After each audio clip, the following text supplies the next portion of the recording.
There's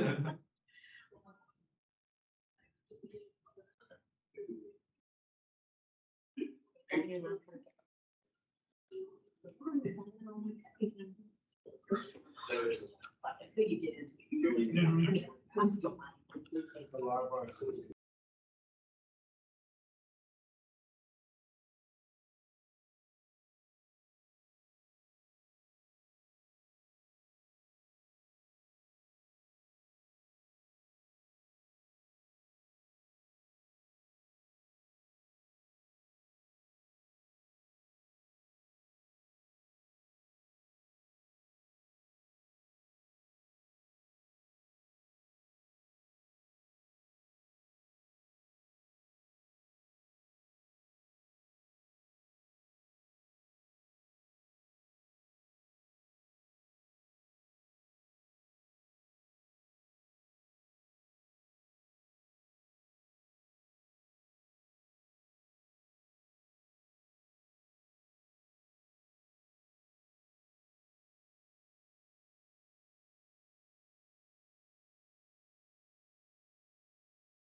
Good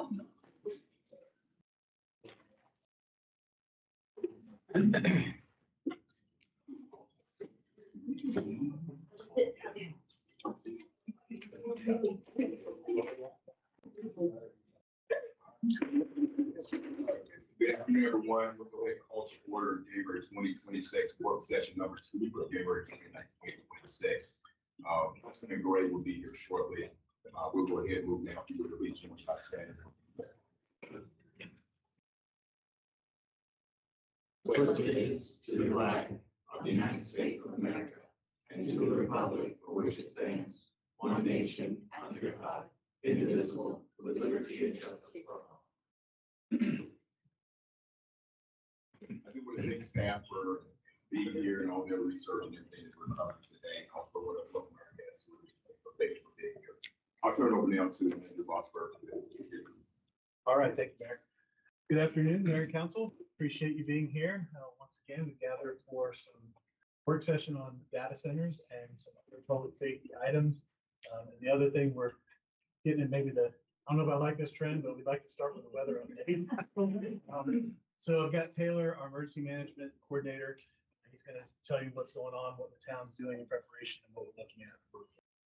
Thank you. Good afternoon, Mayor. Good afternoon, council members. Just a quick update on our preparations. So again, I'm syncing with the National Weather Service twice a day, and we have our off syncs every day after those weather briefs. The current weather outlook right now, there's a winter storm in watch anticipated to be spent out Friday afternoon through Sunday afternoon. Extreme cold weather watch Saturday night through Sunday morning. The main hazards for this event, thankfully no ice. I know last week was mostly ice. This is just looking like dry snow, which is favorable for us. A lot less impactful for those down power lines or for power lines and trees. But the snowfall is estimated to be around 9 inches, most likely starting early Saturday morning through early Sunday morning. But there's a possibility that snowfall could come early as Friday and extend throughout the weekend. The winds also are a minor concern. Right now, we're looking at mid-teens throughout the weekend, but potential gusts up to mid-20s. So that is a slight concern with down trees and possibly power lines affected, but that's not as high as last weekend. The temperature is also going to be really significant. So we're looking at low 20s. And then there's some nights there Saturday and then Sunday, Monday night that could get down to single digits, even below 0 with the wind chill. So that's something if you guys are traveling outside, just please make sure that you're bundled up. With that, obviously brings dangerous hazardous conditions for travel. Our operations right now for our EOC, we're at level 4, so that's remote monitoring. So we have a Teams channel that we're coordinating with all the operational departments. We're looking at standing up a level 3 event-specific activation on Saturday at 06 at the PD training room. So we'll staff that with a couple members from each department needed to manage the response efforts. Electric has a crew on standby. Public Works, they've already started to brine the roads, and all primary roads have been done. They're working on secondary roads. That should hopefully get done sometime tomorrow in anticipation of the storm. They'll stop brining once snowfall is starting to come down, and then after snowfall is done, they're going to resume road management. But other than that, that's all the updates that I have. Any questions? Closures. And closures on Saturday and Sunday. Anticipating closures for Monday, still be determined. So Thank you so much for your work on this. Did you say 9? 9 inches. That's still to be determined too, but yeah. Thank you so much. Thank you, Taylor. Yeah. So, but Taylor, just to echo that, staff, we've got a lot more on-call staff for this one. We have mobilized, pulled staff in to the EOC and various facilities. We're still doing some of that, but most will be on call for this. They're ready to meet the needs if anything runs. All right, with that, you ready to roll? We're going to head into the follow-up first data center research. We're going to start with Manning, I believe. Right. Good afternoon, everyone. Go ahead and advance the slide, Chief. Not let me with that. Yeah, keep right there. You go. Have permission on. There. There we go. All right, when we left off, we were speaking about hazards, the potential hazards that exist on the site for a hyperscale data center. We're talking about, there are chemical hazards through coolant, refrigerants, biocides, and then there's also fire and explosion hazards due to the stored generators on site and the fuel needed to power them, and also potentially any type of battery energy storage on site as well. So we talked about that. Please advance the slide sheet. We talked briefly about the battery energy storage systems. We gave the example showing you there on the images. And each of these little containers contain between 2 and 1,000 of these battery cells. Depending on what they're made of, it makes it potential for even more difficult fire response and things like that should there be a failure. And on the next slide, we'll talk about some of the issues there. So with the batteries, you have the thermal runaway. The overheating can occur when the battery cells trigger a self-sustaining chemical reaction. This increases the temperature, risk of fire, and difficulty putting it out. There's also the potential for toxic and flammable gas emissions that may be released during the fire or explosions. There's always the potential for stranded energy. So even if there's a failure with one of these batteries, there's still the chance that there's still energy trapped inside of it, which can either lead, if there's a fire or a failure, to a reignition possibly, or potential for risk of shock and other things like that. There's always the risk for particulate and environmental hazards as well. Combustion produces soot and other fine particles and other toxic byproducts. And then there's obviously implications. They can affect fire suppression, emergency response, and post-incident remediation as well. So it really requires proper system design, operational controls, and considerations for the site and working together with fire emergency services. That's a question. So last week, we heard from Duke that they're planning on putting a battery units like in the Newell area. So how is any of this different? Or how would we address kind of Duke's plans versus a potential data center within our town? That's a good question. I didn't know of that. It sounds like that's in the future plans, and I'm assuming that's on the property of the nuclear power plant. So that would be in the county and go through that process, where this would be in or what we're proposing in the city. What this is, and then there's two different things, a mass battery storage system, that is just nothing but batteries. We're gonna take the power, we can get it, store it, and use it later. This is a smaller, data center is a smaller scale of this. A battery backup to it turns over to generator power. So some of these systems are much different. What Duke was talking about was, hey, we're making all this power, I want to store it for later. So it's a warehouse full of batteries. Right. My point being that like we do have the agreements with the county that we service their territory. So even Yeah, that's in our project. If it's on the power side of the power plants, we would still have some response. Yep, absolutely. Responsibility to that. Yep. And when I do my presentation, I'm going to cover our response capabilities that will address responding to these emergencies. Yep. And like Chief was saying, there's the backup power, which is that uninterrupted power supply, which does kick on for a minute and then generator will kick on. But in some instances, it's not very well widespread yet because it's such an initial cost to have these larger setups, these battery data storage facilities. But it has been proposed and developed along some side data centers as well. So most likely you'll see the backup, you'll see generators for that. But in cases, if you guys wanted to explore options that didn't include generators, this might be something just to be aware of. There's this risk with it. Just for just kind of gets the frame of reference. So in terms of the fuel storage that we're talking about, how does that compare to like a gas station, like in terms of sheer quantity of stored fuels? So what's the proposed amount here? Do we know? I'll give you up to half of it. So 500,000 gallons. So that relates to some of our other target hazards like Global Partners, Dixie Pipeline, things of that nature, much less than or much more than a gas station, but certainly areas that we cover now with that much fuel currently.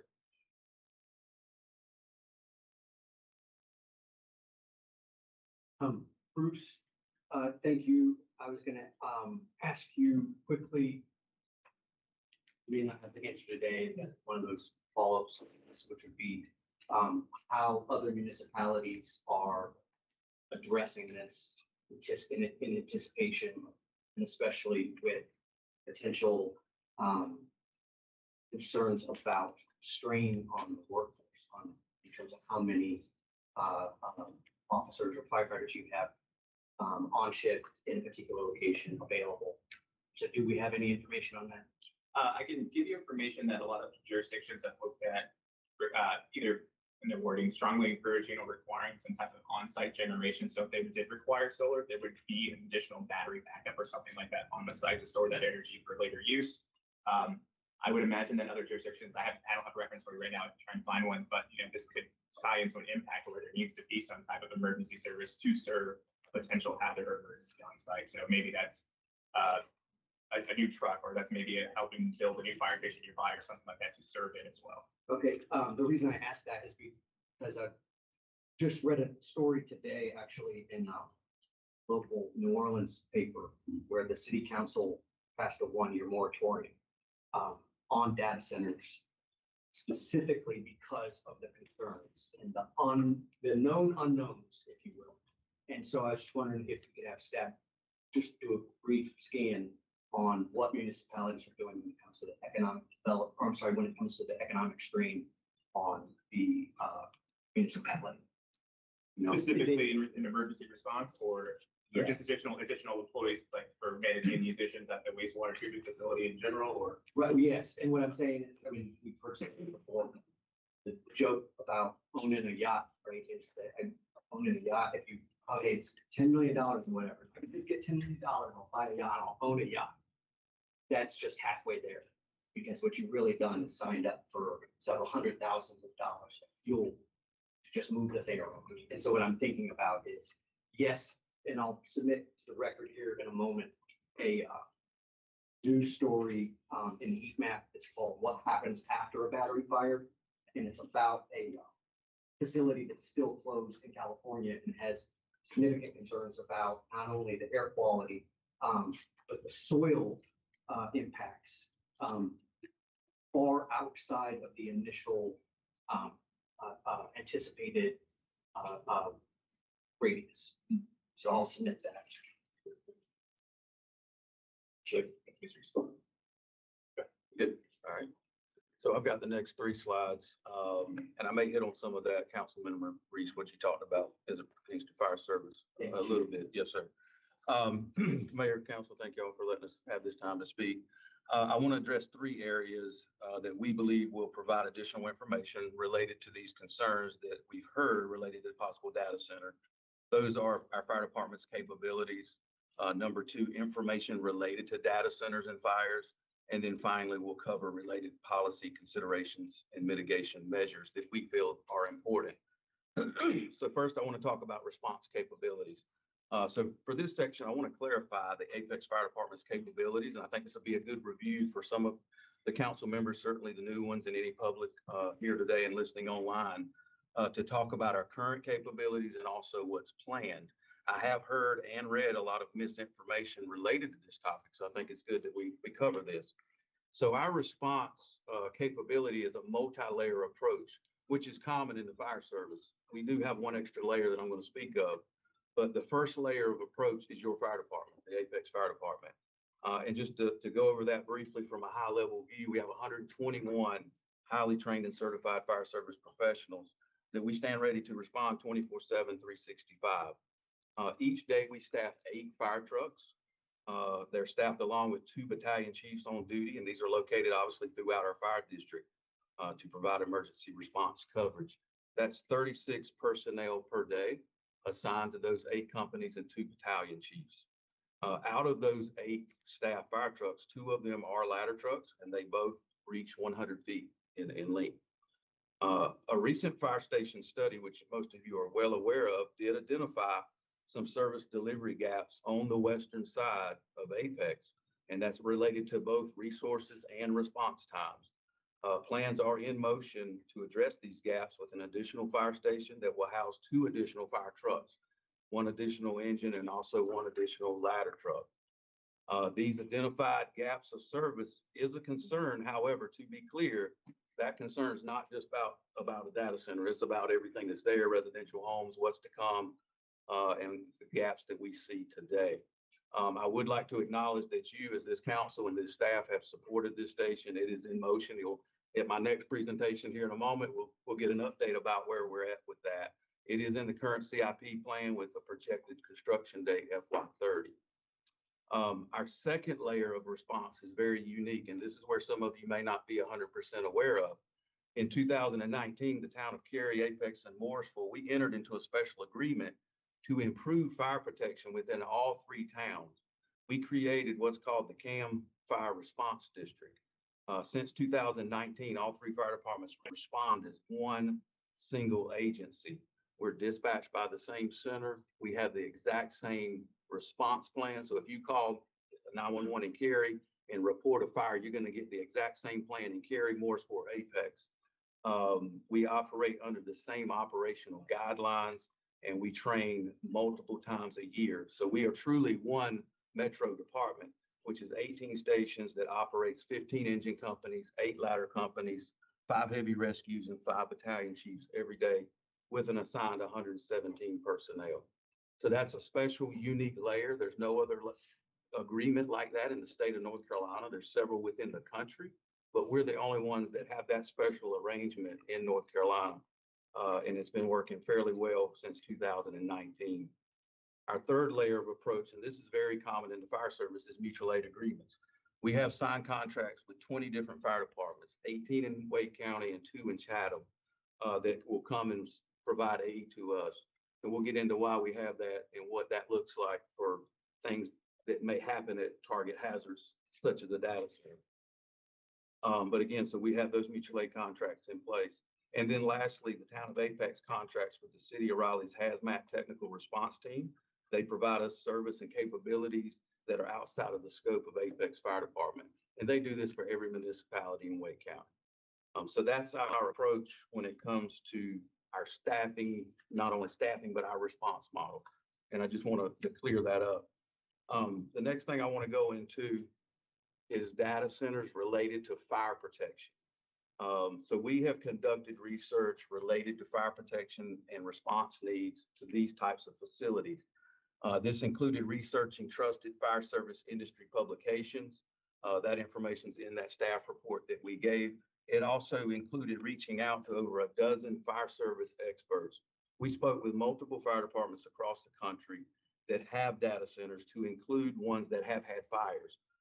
So we've been busy on the phone talking with those other leaders throughout the country. We also spoke with leaders at the National Fire Protection Association. In a moment, I'm going to ask David Dillon to come up and talk more fire code and some NFPA standards and understand some of that stuff that they will have to follow. But we spoke with them about this. We contacted the North Carolina Office of State Fire Marshal along with the hazmat coordinator for the state regional response team. So that was our research that we conducted. When we talk about these data centers, most likely they're in a type 1 construction building, which is considered fire resistant. It is also protected with state-of-the-art fire detection, fire suppression systems that will all be required to be in place. The majority, as you have learned over the past several hours of diving into this, what this building is full of computers and servers. However, just like Bruce mentioned, it does have battery components that do raise concern. If something does happen, it will create some concerns when that happens. The next thing, though, I do want to put a point out, and that's that last bullet there. There's an estimated 12,000 data centers in the world, with half of those being here in the United States. And between 2014 and 23, there were only 22 reported fires. So these are just the facts. So that tells me these are safe buildings as it pertains to emergency response and data centers. And I'm just reporting the facts. I feel like I'm leaning one way or the other right now when I talk about this, but I just really want you to know what we found. So out of those 22 fires, we dove deep into those. And most of them were not major blazing fires. It was just a small contained fire, whether it was contained to the computer, the server, the electrical equipment. Some it did involve batteries, but not to the point of thermal runaway. One even said it wasn't a fire, it was just an arc. However, that made the 22 list of fires. One of them was solar panels on the roof of a data center, but it made this list of 22 fires. It was at a data center. And that's also referenced in the staff report. So that tells me, these are relatively safe structures that are well protected. The construction of these buildings and what NFPA and the building code is requiring, the fire code is requiring They, these things constantly change because we learn from where something didn't go right. It went wrong. So, and I've had conversations about how they used to store the batteries and now they store them differently now. They're not all stored together. They're separated a little bit. So if one does catch on fire, it doesn't start catching them all on fire. So these things will certainly be things that we would want to look for. But based on our research and our multiple conversations about the dangers of data centers can pose, we have concluded that yes, data centers will be a target hazard. It falls in that moderate and high risk area for us.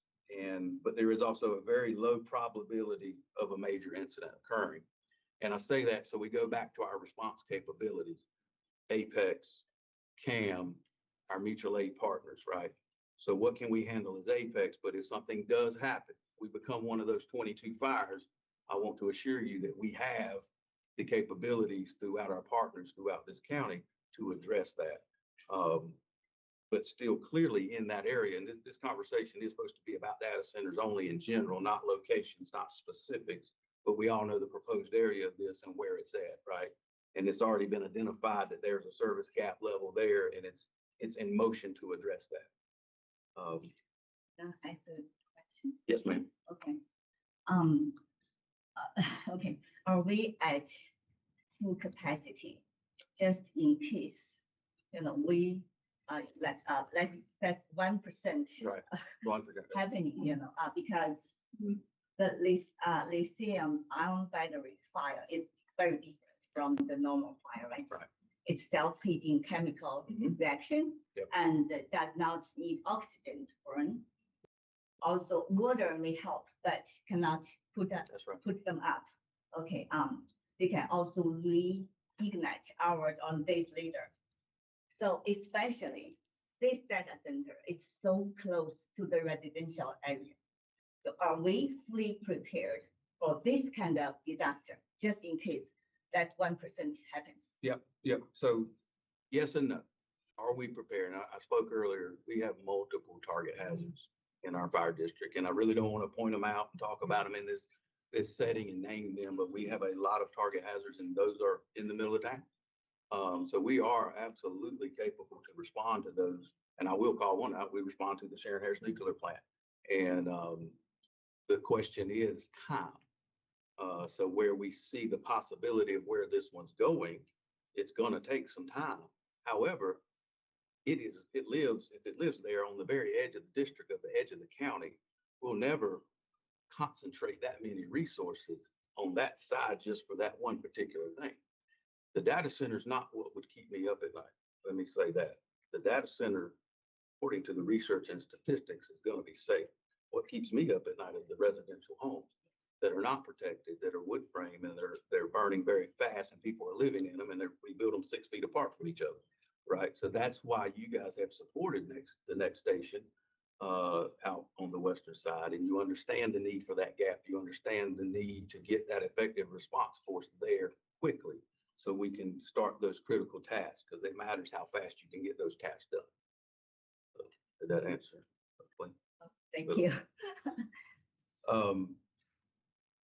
Finally, last slide, and then we can go into more questions. I'm going to have our Deputy Fire Marshal, David Dillon, to step up. So this goes into policy considerations, mitigation measures. So this is going to be in his wheelhouse, Fire Marshal's wheelhouse, when it talks about fire code, early engagement, fire protection review, and those things. So, thank you. Thank you, Chief. Good afternoon, Mayor Pro Tem Council. Thank you for having us today, and thank you for having the opportunity to speak briefly about what our group does. If you know Apex Fire Department, and we have a reputation for a very robust code enforcement program. We're the first ones to call something out when we don't feel it's quite right. And I can tell you what our intent is with any large project like this is to, similarly to what we do with the NC Children's, we have weekly meetings with staff and stakeholders, people that are going to be involved early and often. That will be our intention, to have those meetings with those folks, and any kind of hazard that comes into the area where it provides a significant potential impact. The target hazard Chief spoke of was a potential for catastrophic event, or just not knowing. It's our first of anything. We want to be, in addition to our technical review committee, have a separate group that meets with these folks early and often. Bridging from that, the code allows us to require additional subject matter experts to partner with us. And we, earlier this past year, actually, Amanda and I worked on a potential battery facility that was looking at coming out of 64. And we reached out to subject matter experts all around the country. One stood out in particular was UL Solutions. They offer a program where they come and they are the pros on these battery centers, on data centers. They would be hired by the contractor or applicant to come and provide this expert advice throughout the process, through plan review, as a third party. That's the independent fire protection review. A lot of folks have asked about the water runoff. The code does require runoff containment based on hazards from hazardous chemicals that we wouldn't be able to flinch at all with that. That has got to meet that based on fire code standards and DEQ standards, stormwater runoff. And you know how strong our Apex stormwater program is. Couple that with what the state provides and the fire code, there'll be a containment for any potential runoff based on the hazardous materials that are on site. Department training, that's something we're going to require to be provided with Wake County Emergency Management, the LEPC, our Wake Emergency Management in-house, to have training, tabletop exercises, drills, scenarios, anything that could possibly go wrong at any type of facility like this. We want to be engaged with all the players, all the alphabet soup folks that you see at these big things wind up with us during an event, and we'll have them all together, planning, preparing, and continue education. As new firefighters on board, they say, oh, Apex has this large facility or that large facility. We've got Sharon Harris. Not everybody has a Sharon Harris, but we do. And we need to know how to respond to that and what it takes. I can tell you also, there was a question about what happens when and if this facility has ended its useful life. What happens then? So there is a section in the code that requires when a building or facility is closed, that with a facility closure, they must adhere to the policies of Chapter 50 in the fire code, which is another very robust. It will be sent to the applicants or developers early on to know what the expectations are. And they can plan for that in that event. If it's a 10-year lifespan, 20-year, whatever it is, they've got to have a plan for cleaning that site. It's a cradle to grave program required by the EPA. And we have action to take from the fire code as well. Can I ask a question about that specifically? Yes. And thank you for that update. What was that last? It's a facility closure plan. Okay. And I imagine this is not a unique situation. If a company is an LLC, and it often, I mean, that's where a lot of these large hyperscalers are using LLCs essentially as separate vehicles to go about so that they can reduce their liability. What happens in that case if you've signed a contract with an LLC and said you owe X, and that LLC has since gone out of business? What's that next step? So it's very similar. I have to lean on my legal trends for that, but typically what happens when I've seen historically throughout the country when that happens is a lien is placed on that property by the agency, the government. The town will put essentially a lien on that property, could put a lien on that property until these things are satisfied, until the corrections are made. If they go out and they're busted, they're broke, they don't have any way to fix it, but it still must be done to meet the code before anyone else moves there. So it's still hanging out there. So but when does it happen? Like if 30, it's got to start 30 days after the close. Who's responsible legally? So that I would assume is the property owner. But the property owner is the LLC that's now gone up.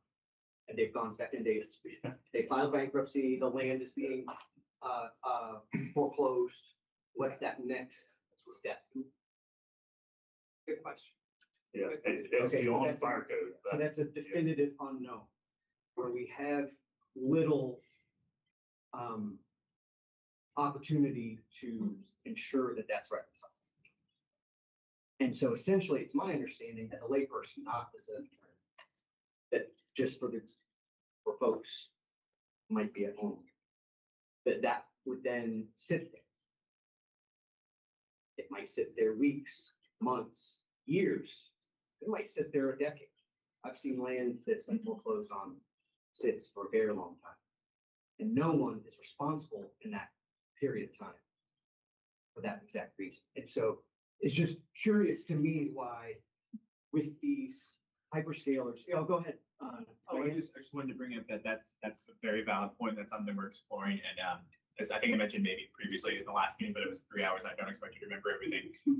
Our contacts with DEQ have actually given us some information, and we're going to keep exploring this, where they've asked for a financial commitment prior to be able to remove the hazardous and dangerous materials as part of their decommissioning plan, which in this case would be the hazardous materials associated with the data center here. So we would be exploring that as well. Okay. So in case they're out of business, we have a fund to use to make sure that those are. Yeah, thank you for that.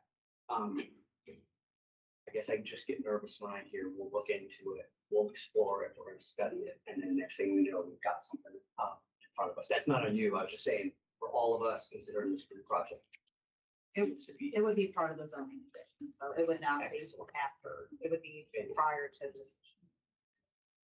Thank you very much. That concludes our slides. So any questions before we move to police? Yes, sir. Yeah. With the evacuation, with added homes. So that really have affected that. Yeah, so again, I got to go back to the potential is there, and we have to plan for the potential. We have to be ready and prepared for that.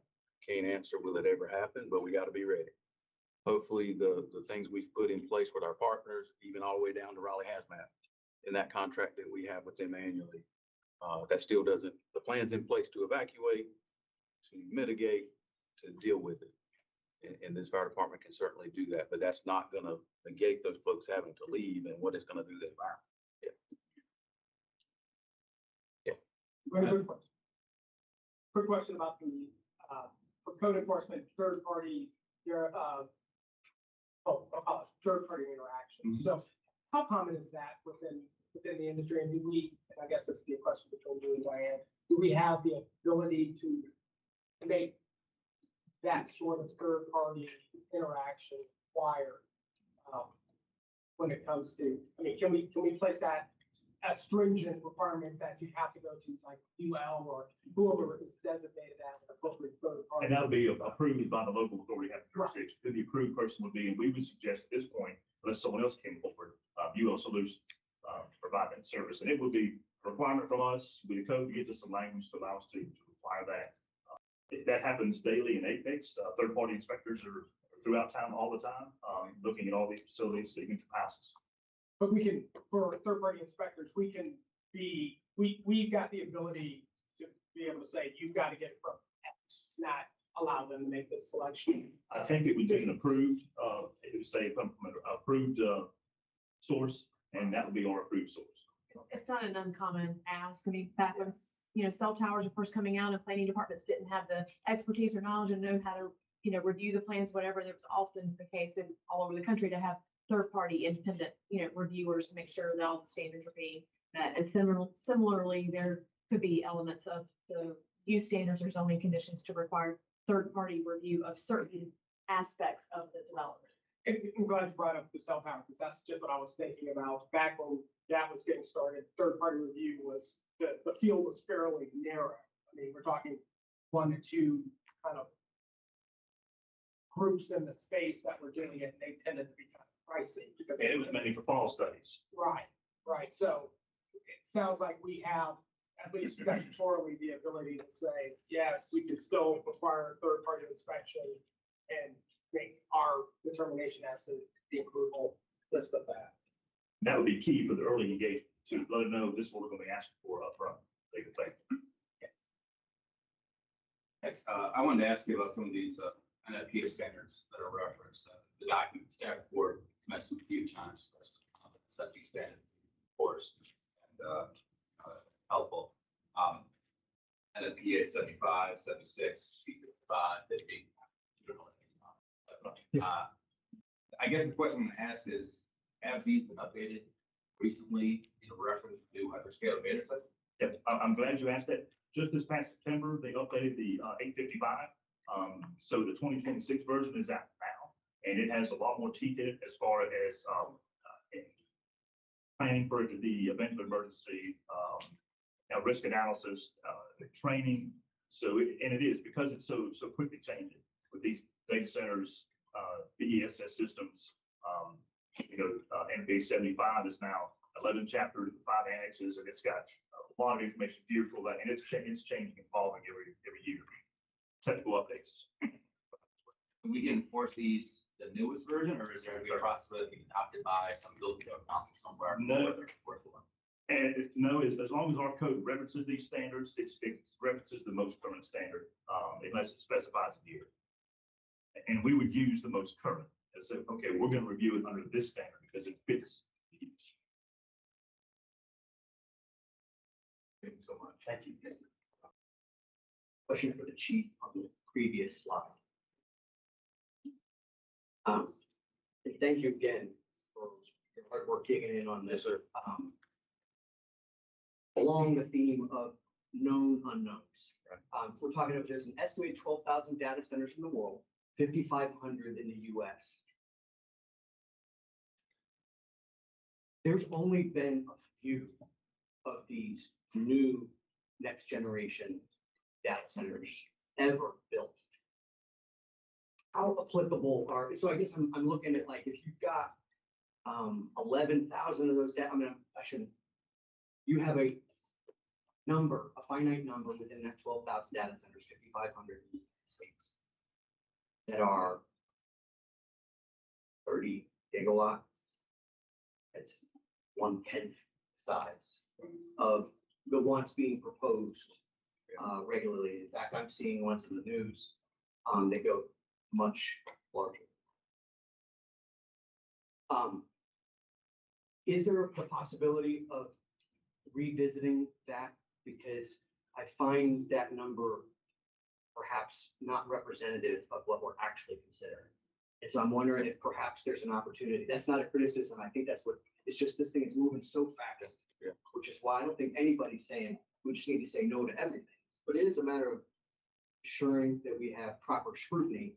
And the reason I say that is partly because that New Orleans council president was quoted in the newspaper today saying, "We welcome technology, welcome investment, but we do not welcome being an experimental staging ground for new technology." And so that's, again, a large metro that has gotten a chance to hear lots of different proposals. Yeah. And so I'm just wondering if perhaps there's an opportunity to reach out to some of, maybe connect with planning to find some of where are some of these larger facilities being proposed or even built ideally. Yeah. And how those metros then are addressing. No, I think you hit on it, as a lot of it's unknown and it's evolving so fast. I do know one of my major conversations was with the Loudoun County Data Alley, data capital of the world. They have over 150. I think they do have some mega sites here out of their 150. They've produced a very robust response plan. But I spent a lot of time talking with those chiefs at that department and getting their input and thoughts and everything. Our conversation with NFPA as well, going back to NFPA 855, one of the folks that work for NFPA now is a retired chief from Loudoun County. So he's on the committee working on 855, so he has that experience. So that's what I'm leaning on in these conversations with departments that have them. Is that a fair representation of what we're talking about here? Fair statement. And I don't know exactly, really. I would guess that you, not 5,500, I think you might have 5. Yeah. And So is the fear that a larger facility is more prone to fire? Because, that's a bit of a stretch. well, I mean, I think that 100 gallons of diesel at a gas station versus 500,000 gallons of diesel, that is proportionately a larger fire risk as a layperson. Yeah. Seems. I will say my concern is not the diesel fuel at all, and what we protect and what. No, we'll talk, diesel's environmental. That's, Yeah. That's the air pollution. Right. That's not. Yeah, okay. Yeah, I think probably we should compare, other data centers around 300 megawatt or higher, right? Yeah. I'll get with Bruce and we can Yes. maybe. Yes, these data centers, this kind of high capacity data centers. They use so many batteries. The batteries actually pose great fire hazard. They can react so fast, much harder to put out than the normal fire. That's different from the normal fire. So I think most residents, are afraid of, once this became real, disaster, how should we handle this? Right? Yeah. And I leaned on that statistic and that number because there's been a lot of conversations that may have painted a picture of just how volatile and explosive and how big these fires are, but that's really not what we're seeing. And I'm just really trying to live in that reality of truth. Of, now, again, are we comparing apples to apples, and are these all that size, but they're the same components, it's the same operation, it's the same everything, it's just at a bigger scale, but yes, this is going to be one of the safer buildings in our fire district based on the technology and the requirements and so many stringent things that put in place. That's lots of work. Thank you. That's not easy. Too much work. Yeah, I just wanted to offer some historical perspective. So Motiva has a 2 million gallon tank that was added during my tenure. And there are a lot of concerns from citizens that live near that. And that's 2 million gallons. The amount they'll have on this site is expected to be 500,000. So a quarter of the size total, just so you know. Yeah. And one of the things during the Motiva rezoning that was done was there was an identified need for some special equipment in the fire department, some kind of trailer that the business provided to the town.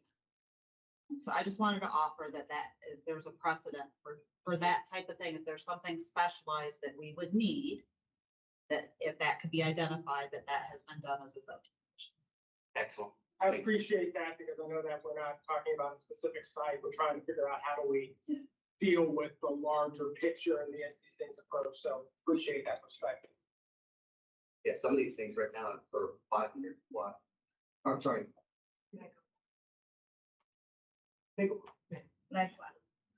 Let me correct my statement earlier when I said 300 gigawatt. I meant megawatt. megawatt. I was tracking what you were saying.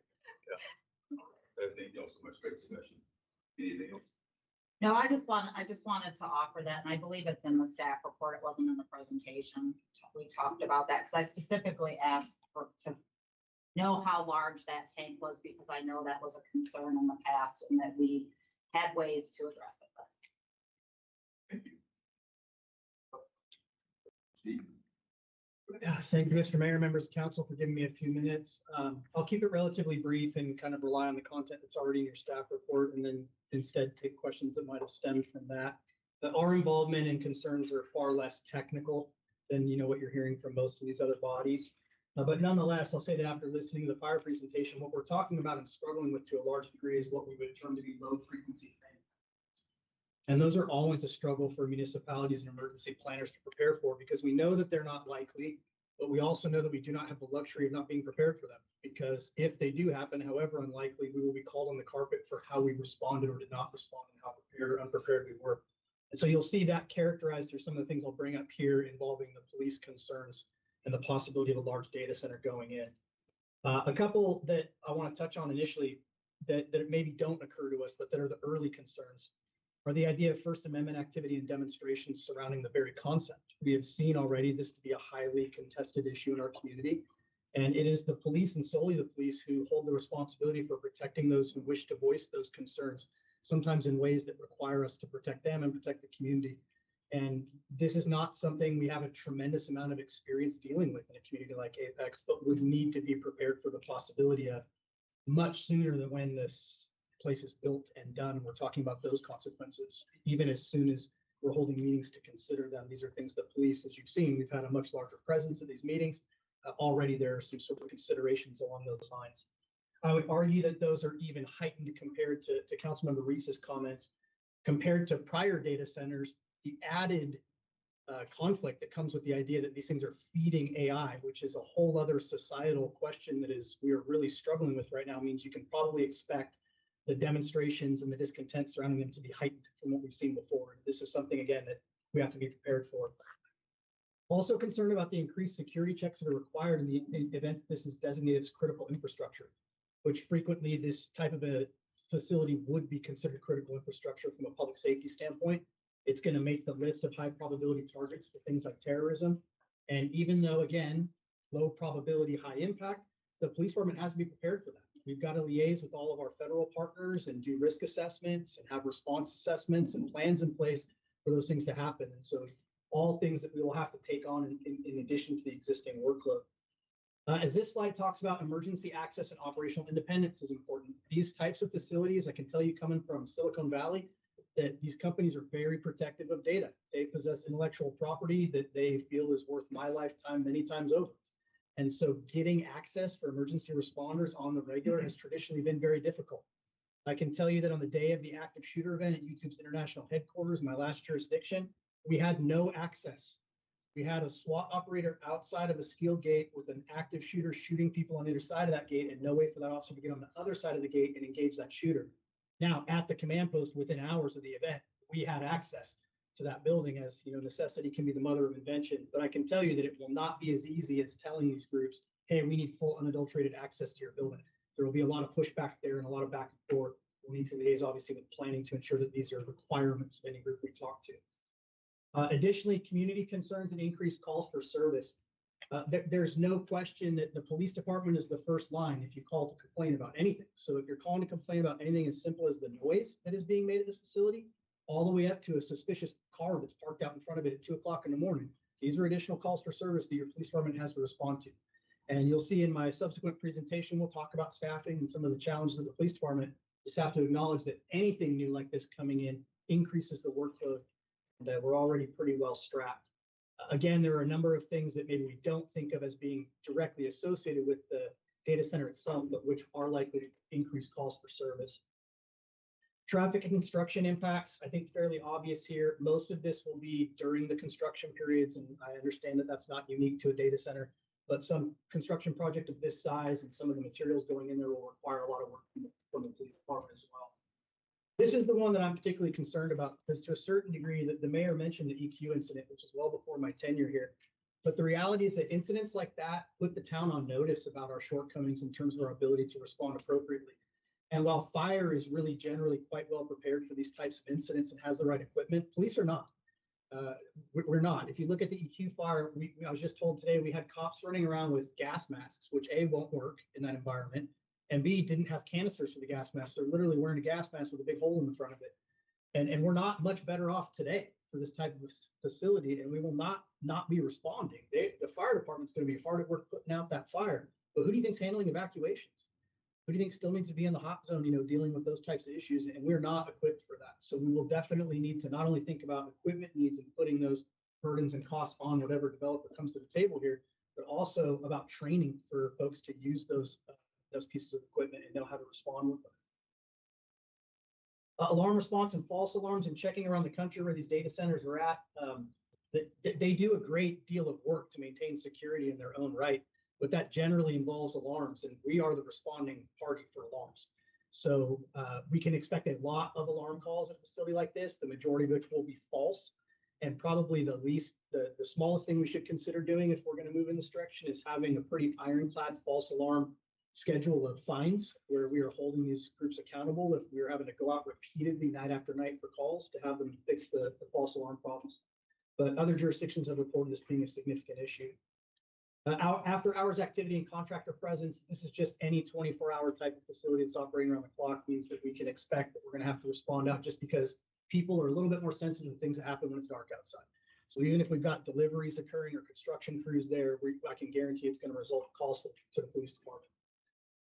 So in summary, right, that these challenges are all manageable and surmountable. I just feel that it's our duty at the police department to make sure we're putting them in front of you. I'm quite certain all of these have already occurred to all of you, but I figure that putting them out front and center early helps to consider some of the costs and the challenges with bringing this type of center into the town.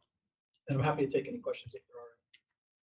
Do you have any estimate how much extra cost we have been set aside for the expenditure to do all these things you mentioned? I do not, and that is a perfectly reasonable request. It just will require some significant time and some significant additional information about what are, right now, this is all so hypothetical. Yes. And the differences in our needs based on how large the facility, where it's going in the town and what's surrounding it will all influence those decisions. It's important we know. Yeah, Yes, ma'am. thank you. So the noise and the police response to that. What does that all look like? Because if you have the police response, what are they going to actually do? Like, that's what leader who gets fined, put that bus in position. Yeah, it's a very, very good question. I'm glad you asked it just to highlight, because the reality is there's not much teeth there, to be honest with you, right? I'll use the example of like coming from California, of the way things work at Disneyland, where Disneyland violates the fire code every day because they have too many people inside of Disneyland. And what happens is the fire marshal shows up and takes a check for the fee, and they're just happy to do it every day. And I think you could expect more of the same with a data center. The reality is we hit them with a $35 ticket because they violated the noise ordinance, which isn't all that clear to begin with. It's not necessarily tied to a decibel. But I think they're not likely to change behavior based on that consequence. Sir. And one quick question with regard to, I know that your this of the employment of any data center is going to require an increase in personnel.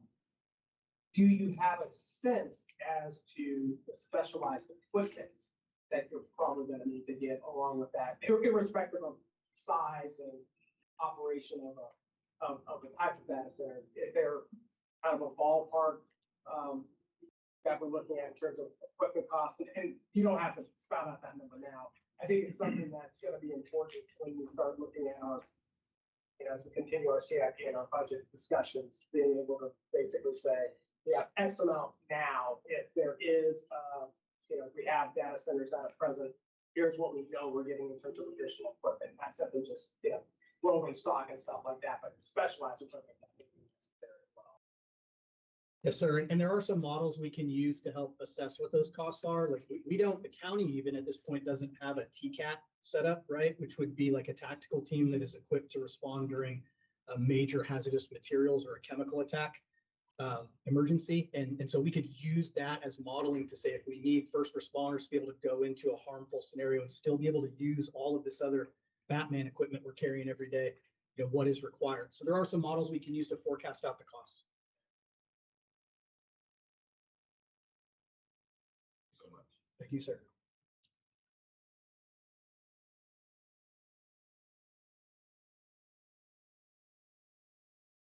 Thank you. So we're back to more of the planning portion of this presentation. One of our last slides that we talked about. So as we've come up with, some of these potential impacts and things to bring to your attention over this meeting and the last meeting, we've done a lot of research on how other jurisdictions handle it, how they look at data centers, how they regulate them and things like that from a land use perspective. See on the list here, there's about 7 or 8 examples here, mainly from North Carolina and Virginia.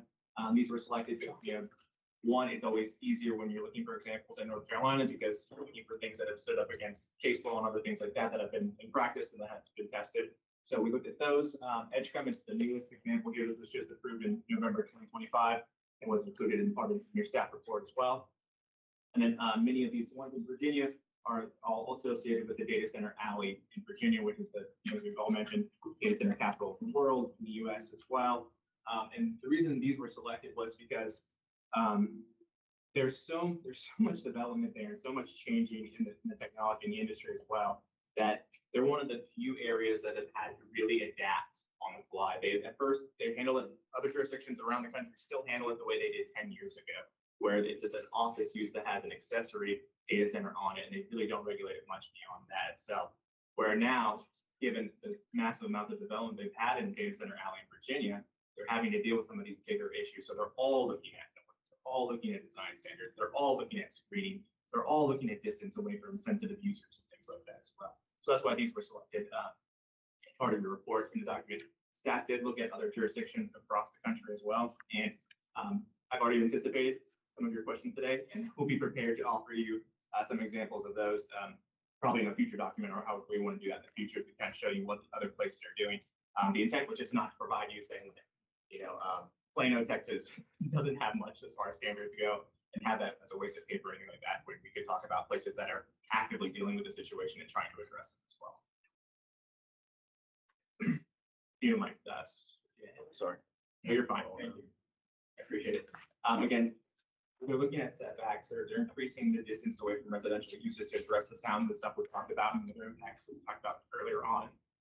The buffers, the residential uses standards. I came across, again, this is one of those things that as we're researching, I come across new things every day. I found a new ordinance addressing screening for just the substations alone that are associated with these. Like, they're not just looking at the buildings themselves, they're having to redesign almost every aspect that goes into operating these data centers and how it's going to do my property as well. The time limits, the building standards, locations, and stuff like that. So I wanted to give you guys the opportunity to ask me further questions about this stuff. We have covered a lot of this already in the presentation, and we've talked about mitigating some of the other impacts as well. We talked about the distance for mechanical equipment and other types of things for the noise generation. We talked about screening, talked about the setbacks being, maybe there was a range, I think you were given like 100 to 1,000 feet for these uses. If you guys have any questions or want to discuss that, that's a good opportunity to do here. I would say there's a lot of great data in here, and really, as I was going through it, it was kind of crying on her chart, like your actual column sort of thing. I have one. I just need to finalize it. We'll get it away to you guys. Anything else? Yeah. Anybody else? Gonna ask, can we get a list of municipalities, cities that are either considering or have just approved in the last year moratoriums, bans, studies, things that push off immediate decisions until there's more data. What I can provide you with is I can provide you with a list of state actions from the state level for a lot of different places. Probably it's about 10 or 15 states that they get back information for. And then in addition to that, I can do some additional research. I know for some states like Georgia, I have a list of states that have gone into moratoriums for this type of thing too, who have amended their ordinances like these other places in Virginia have to kind of address it without shutting it down completely. I can provide you with more. Reason I said because was unable to find it today, but there was a Wall Street Journal story that pointed to bipartisan pushback leading to 400% increase in data center cancellations just in the last 12 months. For all of the reasons that we've talked about over the last couple sessions. And so I just wanted to look and be able to see how long those are. I think a lot of them were 6 months, 12 months. Just to make sure that we have that compiled. And then the last thing I'll say is we get into, I presume there's the 5 hyperscalers. I think those are the main ones that are, but are there additional data centers that I would want to make sure that we're not tossing the baby out of the bathwater? There's something that comes in that's small and all of a sudden they're unable to get in because of some restrictions we had when we were envisioning something much larger. And there might be something that's more appropriate. Sure. Sure that we have. Thanks. Yes, sir. I also like and I think this would be a great thing to do in coordination with our legal staff as well as our lobbyists, because to me, I think a factor that we've got to really think about when we're looking at a policy process is going to be whether or not there's possibility of federal preemption or preemption from the General Assembly. We could go through an awful lot of work here, only have the General Assembly or even at the federal level, somebody saying, you don't have the ability to do that or being preempted. So it would be great to kind of get an idea of what the headwinds are looking like. And that way we can evaluate whether that gives us gaps to be able to operate preemptively or things that we need to consider, knowing that we can't anticipate legislation within 6 months, 9 months, or a year going in an opposite direction, so that we're not essentially putting together something that gets obsolete by by the environment very quickly. Absolutely. Anyone else? No, I just want to thank staff for the very detailed packets and presentation that you guys have put together. Obviously, there's quite a few follow-up questions that's, have already been documented. So, more to come, I'm sure. I know this has been a big lift on everybody involved, so I appreciate that. Thank you so much. Yes. Also, thank you. It's been fun learning about this and being able to share with you today. We do have, if you've given this packet of the questions that came up in the last work session, obviously we have some more here today. We'll add to this list as well. If you could review this at your own time and make sure that we've captured your questions correctly, then you provide information to Alan, he could share with us to make sure that we're meeting the intent of what you're really looking for. Additionally, we would like to get some feedback on how you would like additional information presented to you in the future, whether it be you want us to come back at other work sessions and present for 30, 40 minutes at a time, or whether you'd like big memos or reports, things like that as well going. We like that feedback. That would be important. Yes. Yeah. Preference on how you want follow-up to this. So if there are corrections to this, you can get with Alan, clarify questions, additional questions. How would you like us to come back? Work session or there's a presentation? I think work session is better because it's more visual and we can interact directly, right? That's my opinion. That's my opinion, personally. For me. Yeah. If you're not ready. to make a Yeah, decision. because there's some of the questions seem like larger discussion points for us. And then some of the questions seem like they're much more like, no, we need you to provide input so we can have a larger discussion. So I think it's give us a little bit of time to figure out what the best format in which to answer this, if that's okay. We'll be gathering the answers and then we'll, how do you want to? Is it possible? I'm just gonna say, is it possible to have, I imagine planning informally is already drafting what some of these zoning proposals might look like, again, informally. And I'm just wondering if you'll have, how long that takes, I guess is my question.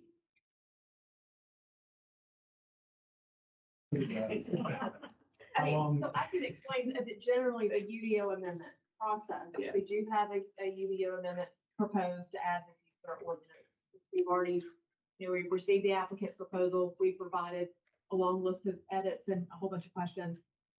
So there's this back and forth on any UDO amendment that happens, with staff making suggestions, the applicant responding. And then ultimately, when there gets to a point where either staff says, okay, we agree with you, well, or maybe staff doesn't and says, these are our concerns, this is why we may be recommending denial. Ultimately, it's going to get to a public hearing. It would be heard by the planning board as a new business item for them to make a recommendation to the town council, who makes a final decision to approve or deny the UDO amendment. So that's the general UDO amendment process. How long that takes is the $1 million question, right? Because we have a list of 6 pages of questions already from the last work session for information that you need to make an informed decision, or you want to make that informed decision, plus more questions today. Well, and there's also the rezoning process. So we have zoning conditions. So some of the things are more appropriate in the ordinance because they're generally what we want to see across the whole jurisdiction. They have applied for an annexation and rezoning, and so that piece has zoning conditions that are particular to the site that they are requesting. And so some of the things that we're talking about may end up in the ordinance, some of the things may end up as zoning conditions. And so they're following a parallel track. One may be ready before the other, but they will both come to you on the same meeting because we don't want to separate the two. So I was gonna say, you would hear the UDO amendment first. And then if the UDO amendment were approved, then the annexation rezoning would be heard after. We could do a joint public hearing. Like so you could put the votes would be that order.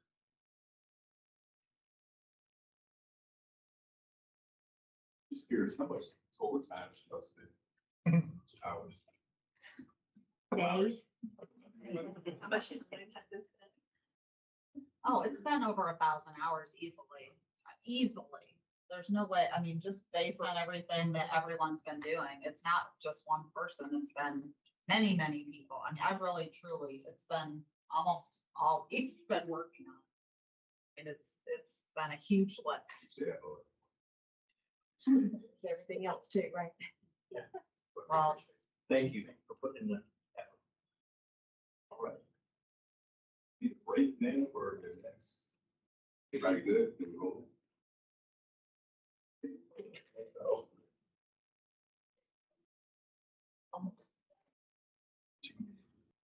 we have that number somewhere.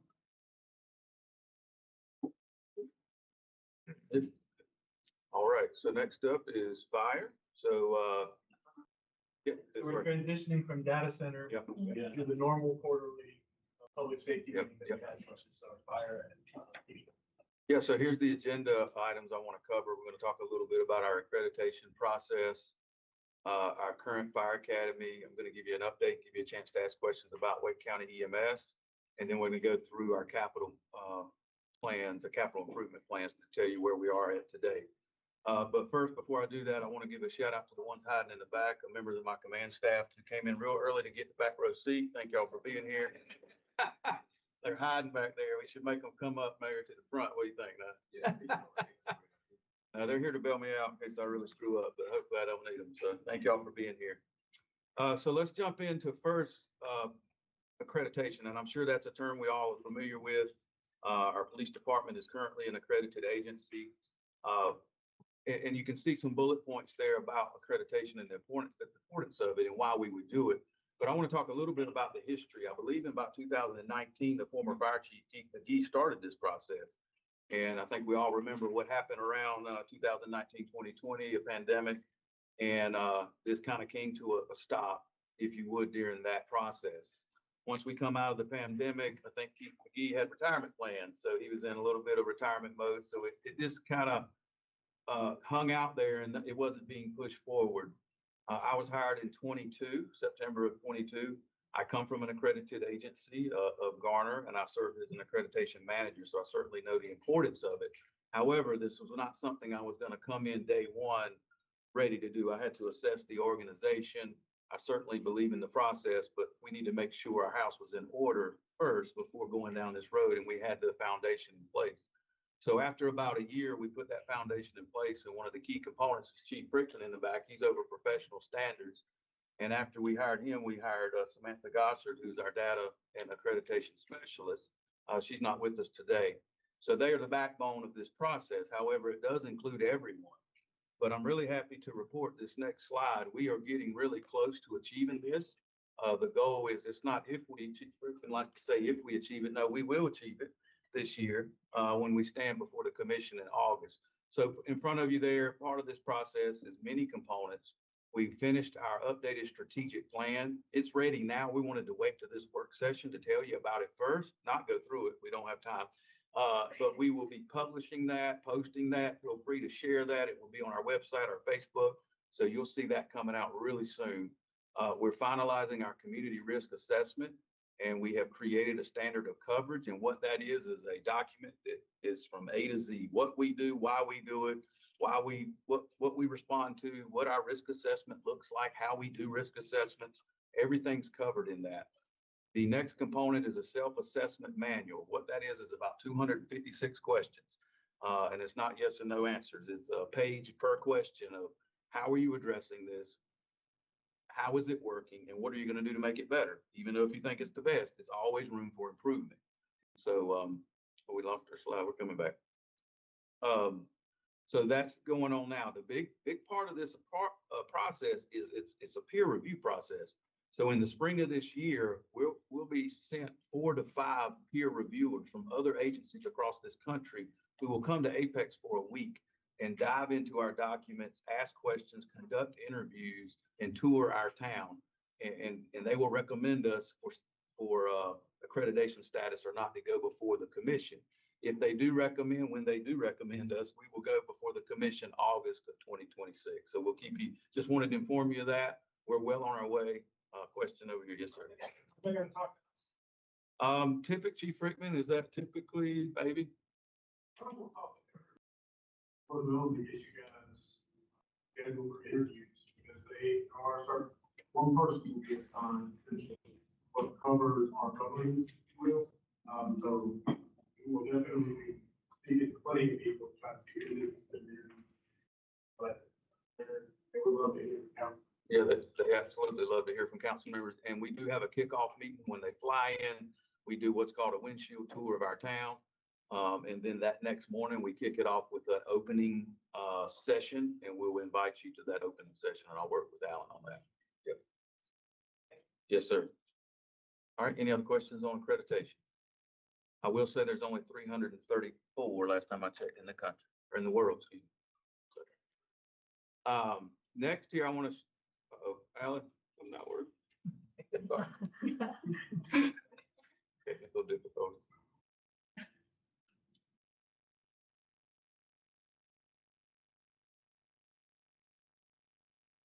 There we go. So I want to show off our current fire academy, our nine newest employees. These cadets started in January, and we partnered with Wake County. They host a fire academy every year. It's their 17th one.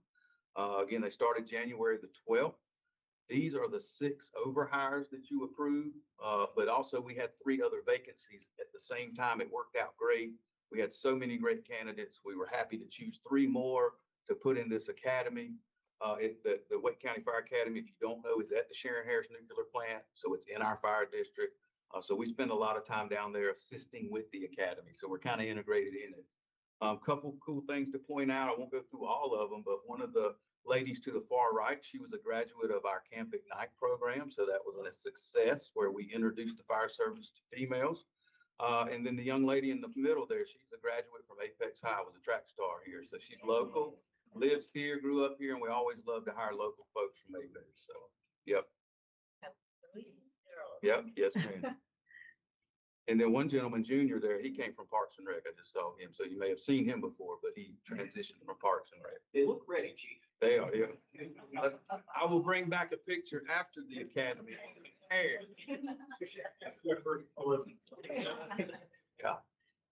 All right, so next up, I want to say thank you, everyone. I know Councilman Zuckerman couldn't make it. And we spoke about that, but for taking the time to go all the way into Raleigh to the Wake County EMS training facility there to hear from our partners over at Wake County EMS. And I spoke with every one of you after that meeting. So just a couple of bullets here. You know, Wake County EMS provides EMS service countywide. There's no other EMS provider in the county. They're it. They're revamping their response protocols countywide in an effort to improve service. I don't think it's a secret, and they were very forthcoming that the service needs to be improved. We are a very large metro, 1.2 million people in this county, growing by 66 people every single day, I believe is what they said. So they're struggling to keep up. And I think their presentation really showed that they are coming to the table with budget, with staffing. They are throwing those things. The next thing to do is to adjust the staff, the response plan. They've been working with us, the fire chiefs throughout the Wake County on this plan. We have come to consensus and agreed upon to try what you were presented. Multiple metrics have been determined to ensure the new plan is working as desired. One of the big concerns were that we as the fire departments were going to find ourselves out of service on scene for long extended periods of time, waiting for them to get there, right? And that's not allowing us to be available for another call in our community, and our reliability numbers would not look good. So they have assured us, Manager Ellis has assured us that if these metrics are not lining up, they will stop, back up and punt. And they don't want to put the burden on the municipalities. They want to take care of that burden themselves, and that's what they've told us. So it's a phased-in approach, rolling out this new plan. I will be glad to keep you informed of how that's going, but if anybody has any questions right now, I'll be glad to answer. How do you feel about it? So at first, when it was first introduced to us, I think myself and my colleagues in Wake County were a little nervous because it was really fast. And we were concerned about it. However, we have backed up together. They have adjusted some of the rollout to ease some of our concerns. So I feel good about it. Our partners throughout Wake County feel good about it. Really based on the fact that they're going to listen. We've got these metrics to look at, and we're going to keep our eye on those metrics. If we start to see adverse things happening that were not supposed to happen, we're going to pause.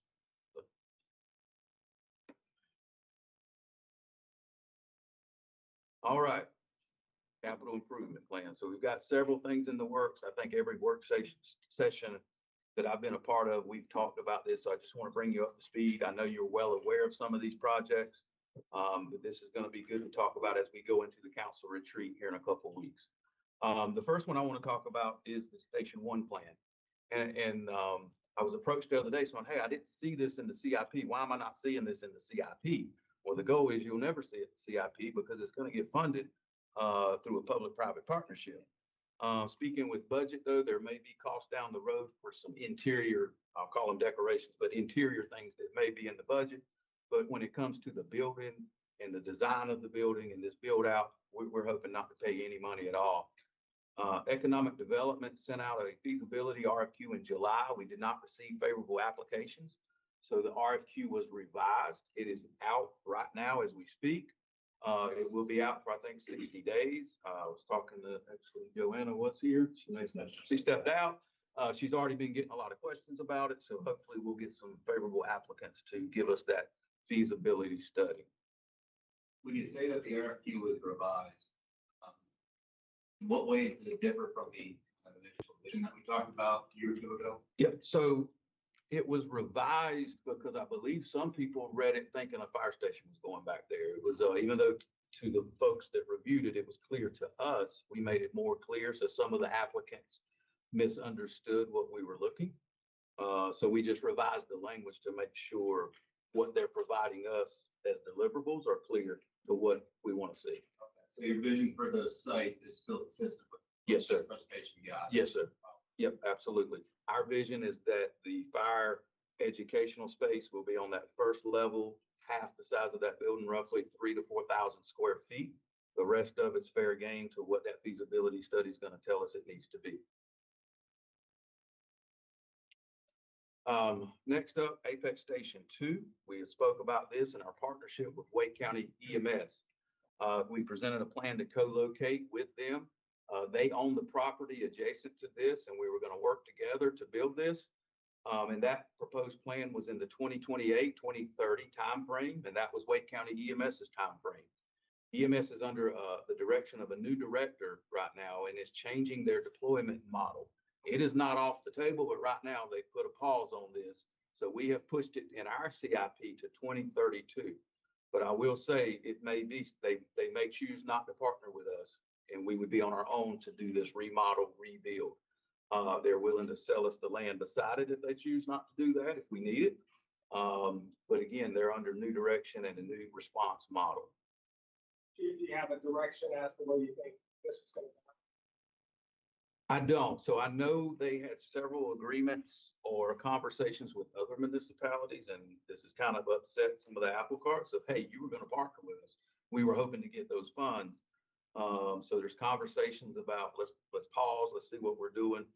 Again, EMS is so busy, they typically are not in these stations. Once they leave, they're gone for 12 hours. You're picking up a patient, you're going to the hospital, and as soon as you clear the hospital, you're going to the next. So they're looking at a model of, hey, I'm going to get 15 ambulances just to assemble and switch out at this warehouse and go to work versus building $4 or $5 million stations like they just built beside our Station 5. They spend so little time there. They don't work 24-hour shifts. They don't sleep. They're that busy, so they work 12-hour shifts. All right, next thing on the agenda is Station 4. So this may be new to you. Right now, we're not looking anytime soon to touch this. We're thinking of the future. So this station is in a great place for Veridia. It's in a great place for the NC Children's Hospital. It has 2 companies in this station today. However, we are already seeing signs of we need to grow this station. We need to expand it. It's got some things not in it. So we could actually request an expansion today to meet some of our needs. However, we're looking way ahead in the future. What is Veridia gonna look like in 10 years? What is that response gonna be in 10 years? And there's gonna be no land available right now. So with the NC Children's Hospital, the land is being gobbled up as we speak. So we're in conversations with this piece of property beside us, which is for sale. However, they have a buyer. And we're trying to get a sliver of about 2 acres so we can have the potential in 10 years to grow this station. Again, because it's in a good location for the whole Veridia project. But if we need to add a third response unit, it could be a squad of a smaller unit. It could be another engine company. We don't know, but what we do know, there's not enough parking there today as we change shifts for everybody to have a parking spot. So once one crew leaves, people get in their vehicle and move it into the parking spot. So we have some growth needs now, but as we'll get in here in a minute, we've got other growth needs before this, but we're experimenting or investigating land opportunities beside it. All right, so Station 7, the new Olive Chapel Road Fire Station.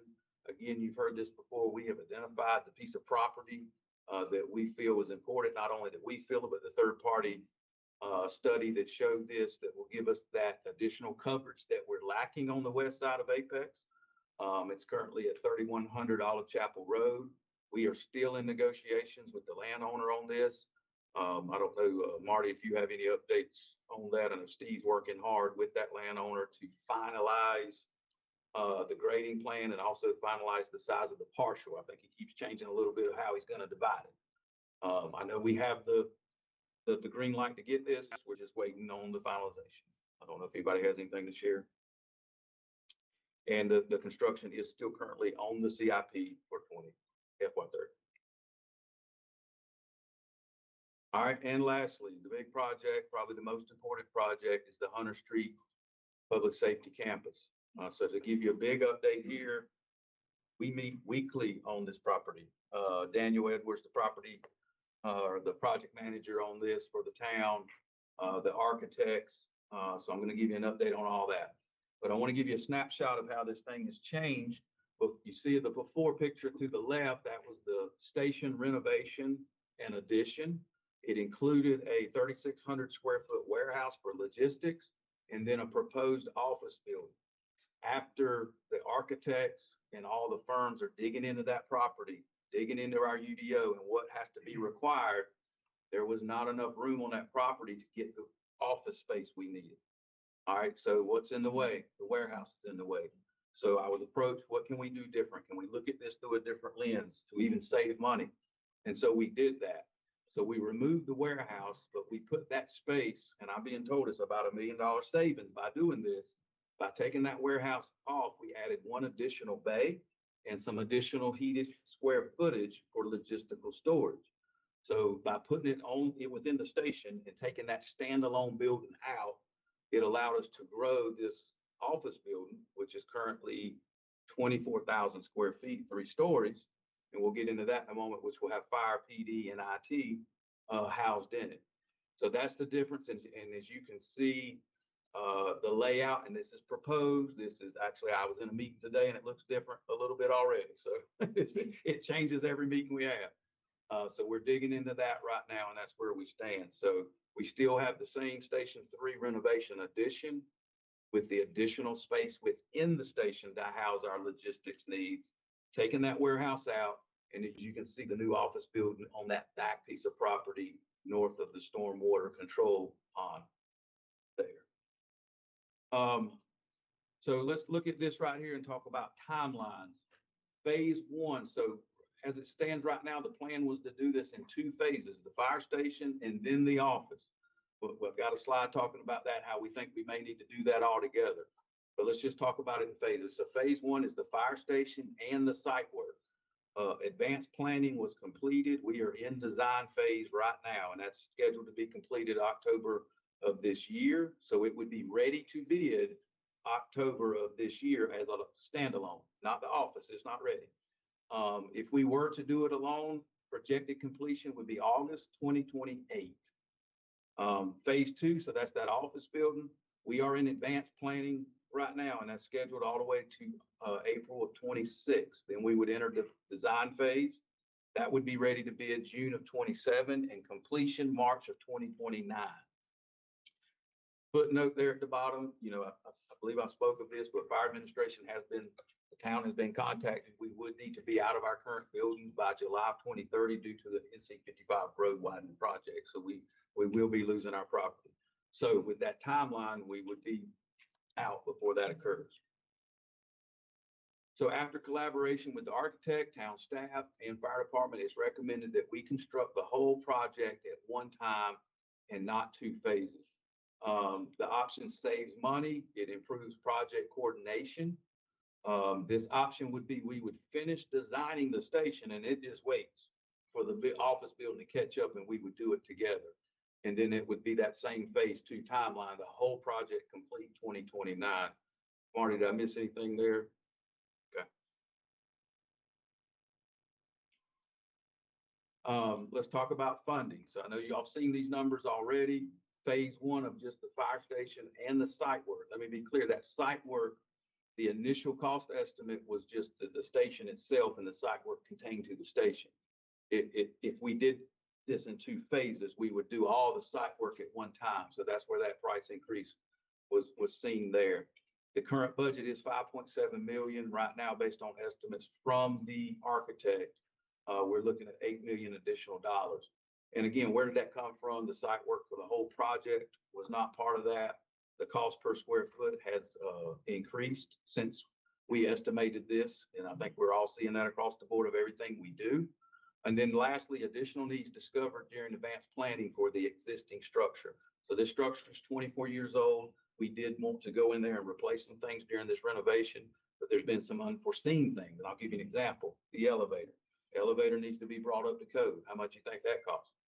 Right at $100,000 to bring an elevator up to code, right? So it's just tacking on. But I mean, we're getting new windows, new roof, new HVAC, new generator, new everything. So it's just as they go in there as the architects and they're bringing their subs on site to do this planning, they're finding all these different things that need to happen. So that's the increase there. I will say, and I don't want to misspeak here, so Randy, please chime in, that the additional funds for phase 1 are worked into the model. Phase 2 is not worked into the model. Is that a fair statement? So we feel good about that, that 8 million additional and what that looks like.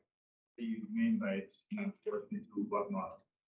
Our funding model, so it's worked this phase of the 8 million, the additional money for the office building, which is 14 million, is not worked into our current model. If I said that correctly, please. Yep. But not targeting. So what model are we talking, like what's already funded, or you guys, some of these projects are under SIP, right? And we haven't dedicated funding. So what model are we talking about? Right, we're talking about with our financial advisors, put together the model and the assumptions that they made. $8 million was assumed in that. Next slide will show the number that was not assumed. There was a certain amount, I think, but it's 14 million short. Yep. So yeah, update 3 here. I'm sorry. So we need total about 22 million more. No, so the 8 million, I think, when we say it's assumed in the model, that's already covered in the assumptions that we made, projections, and we'll go more into that at a budget work session. But the 14 million is not accounted for in those assumptions. So when we talked about the static state, the steady state, and financing, 14 was not, the 8 was back. Okay, got it. Thank you. So phase 2 here, this is that office building. The initial plan was just to move fire admin. And I think a couple work sessions ago, Council Member Zegerman brought up, hey, while we're building, if the property can handle it, build it as big as the property can handle. This is as big as the property can handle, 24,000 square feet. So it will house the entire fire administration currently and projected. So we're using our space needs study by Creech and Associates to look at the space needs of current staff and projected staff. So that's fire administration. Police is in a big crunch of staff and space right now, and he'll get into that in a moment. But so he's taken up a large portion of this building. And then the plan for needs of town hall and what the plans are here, I think they're to move folks out. So the entire IT department is currently a part of this advanced planning to move their department here with us as well. Hence why you see all those parking spaces out there. So it's going to be another municipal, we're calling it a public safety building, but now with IT integrated, it's just another municipal office building. And then even with IT, police and fire going in, it appears there will be some open office space for the future, but it will be open. For example, right now, we've got some folks downstairs on the first floor that's gonna find a place to go when they renovate that. This will have some spaces to move in and out. So we were planning on funding this with all installment purchasing. Mortgage kind of thing, right? And we make a more valuable building.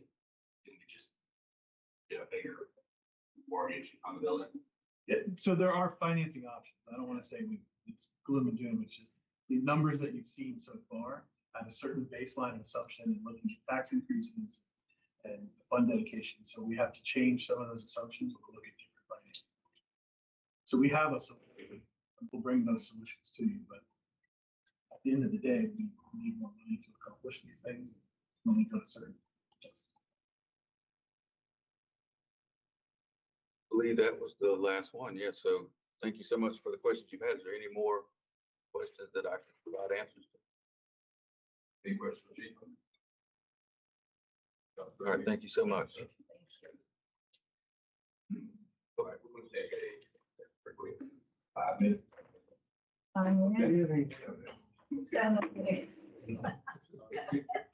Good, 7 minutes.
I'll meet back order. All right, thank you, Mayor. I have one clarification regarding funding, and then we'll go to PD. So when we talked about the $8 million, 14 million, Jessica, chime in if I'm stating this wrong. So the 14 million is accounted for in our long-term planning, but when the chief brought up the timing and the recommendation is to do the projects together, that's where we run into issues because of other projects that are funded at the same time. It'll be either we have to increase our capacity to fund, or we have to delay certain projects to plug this in to meet the timing to do the projects together. Right? We good? Okay. Thank you. Ready, Chief? Thank you, sir. Good evening once again, Mr. Mayor, members of council. Thank you for giving me a little bit of time to bring you a bit of an update on the police department.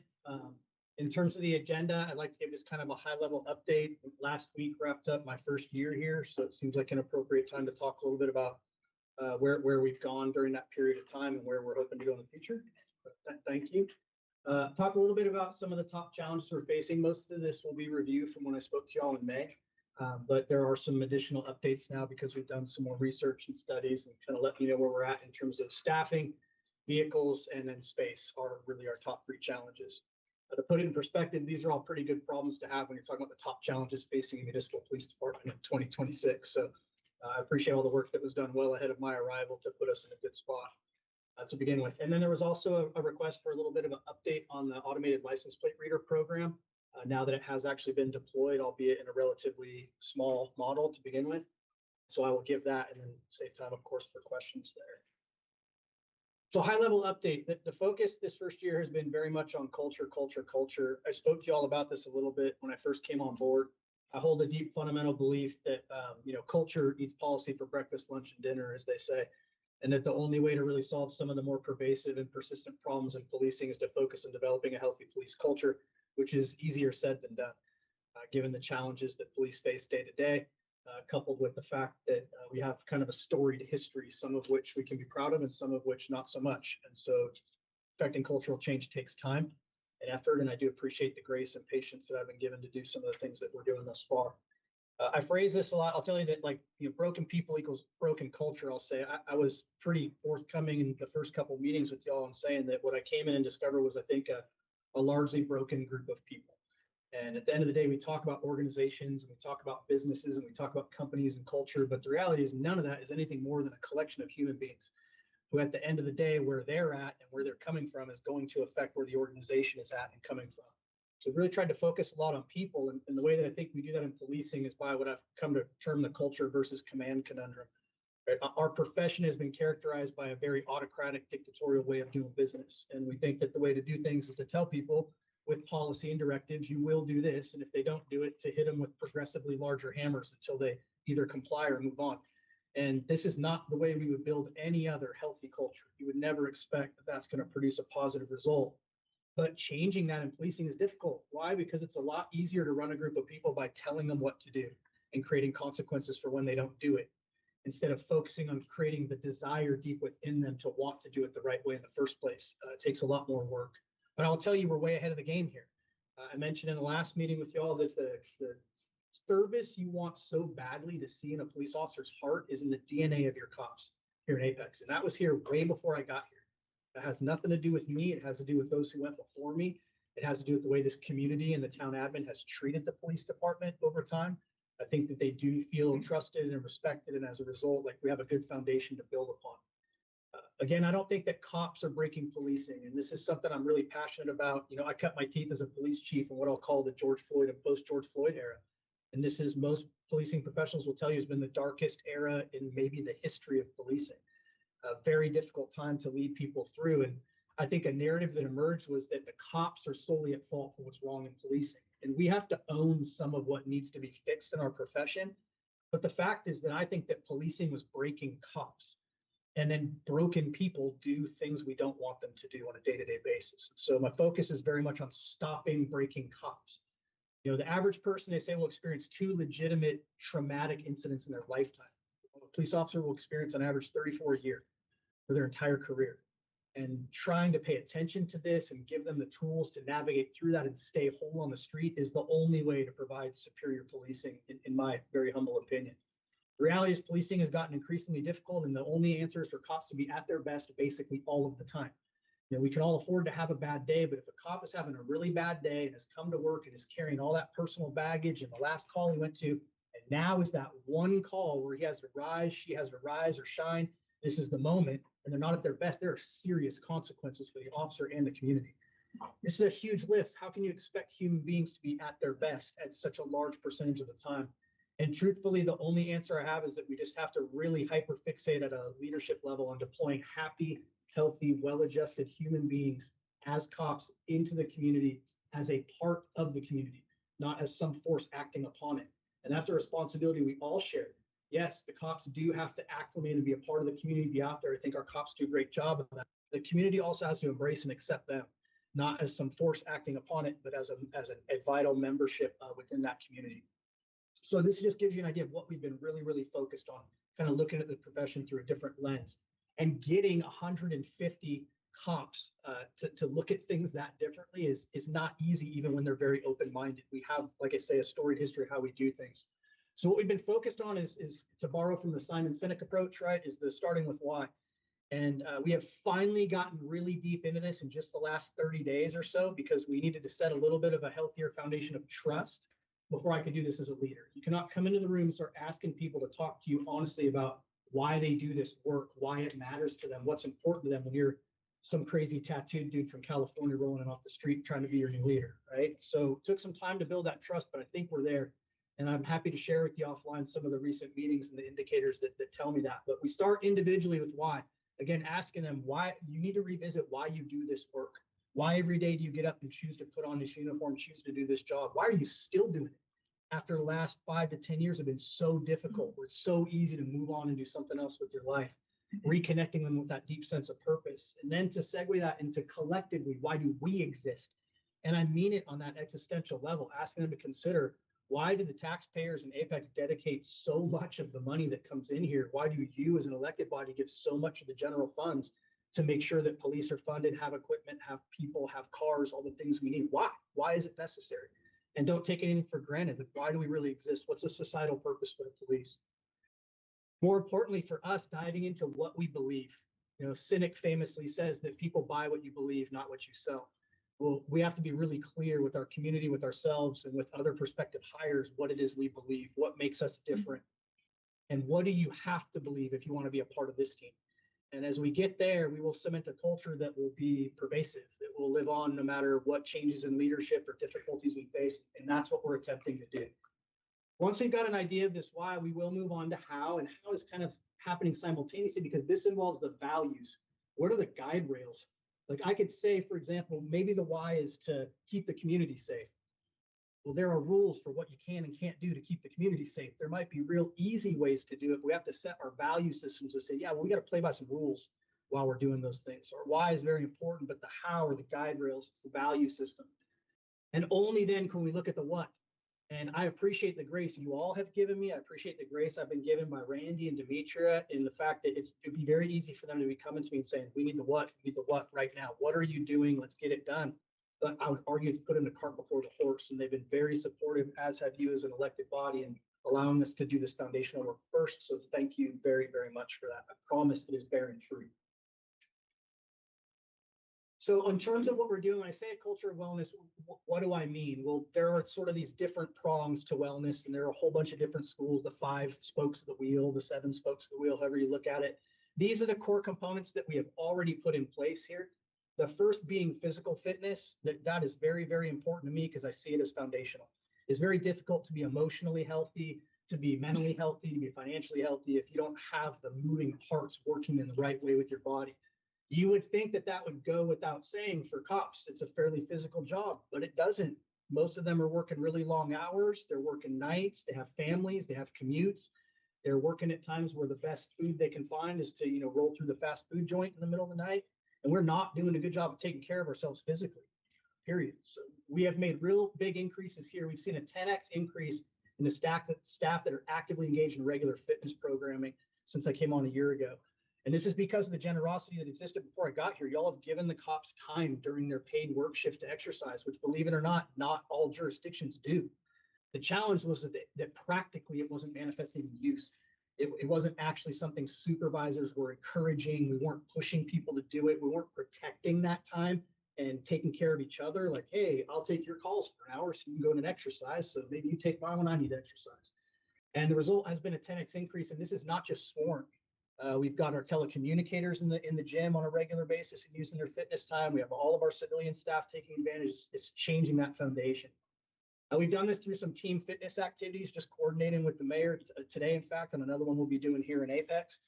These have been really well received, a way of building camaraderie and getting together and saying, hey, we could go out and drink a few beers together, or we could go out and we could exercise together. And maybe that's a better, more healthy way to build some of these relationships. So those have been well received.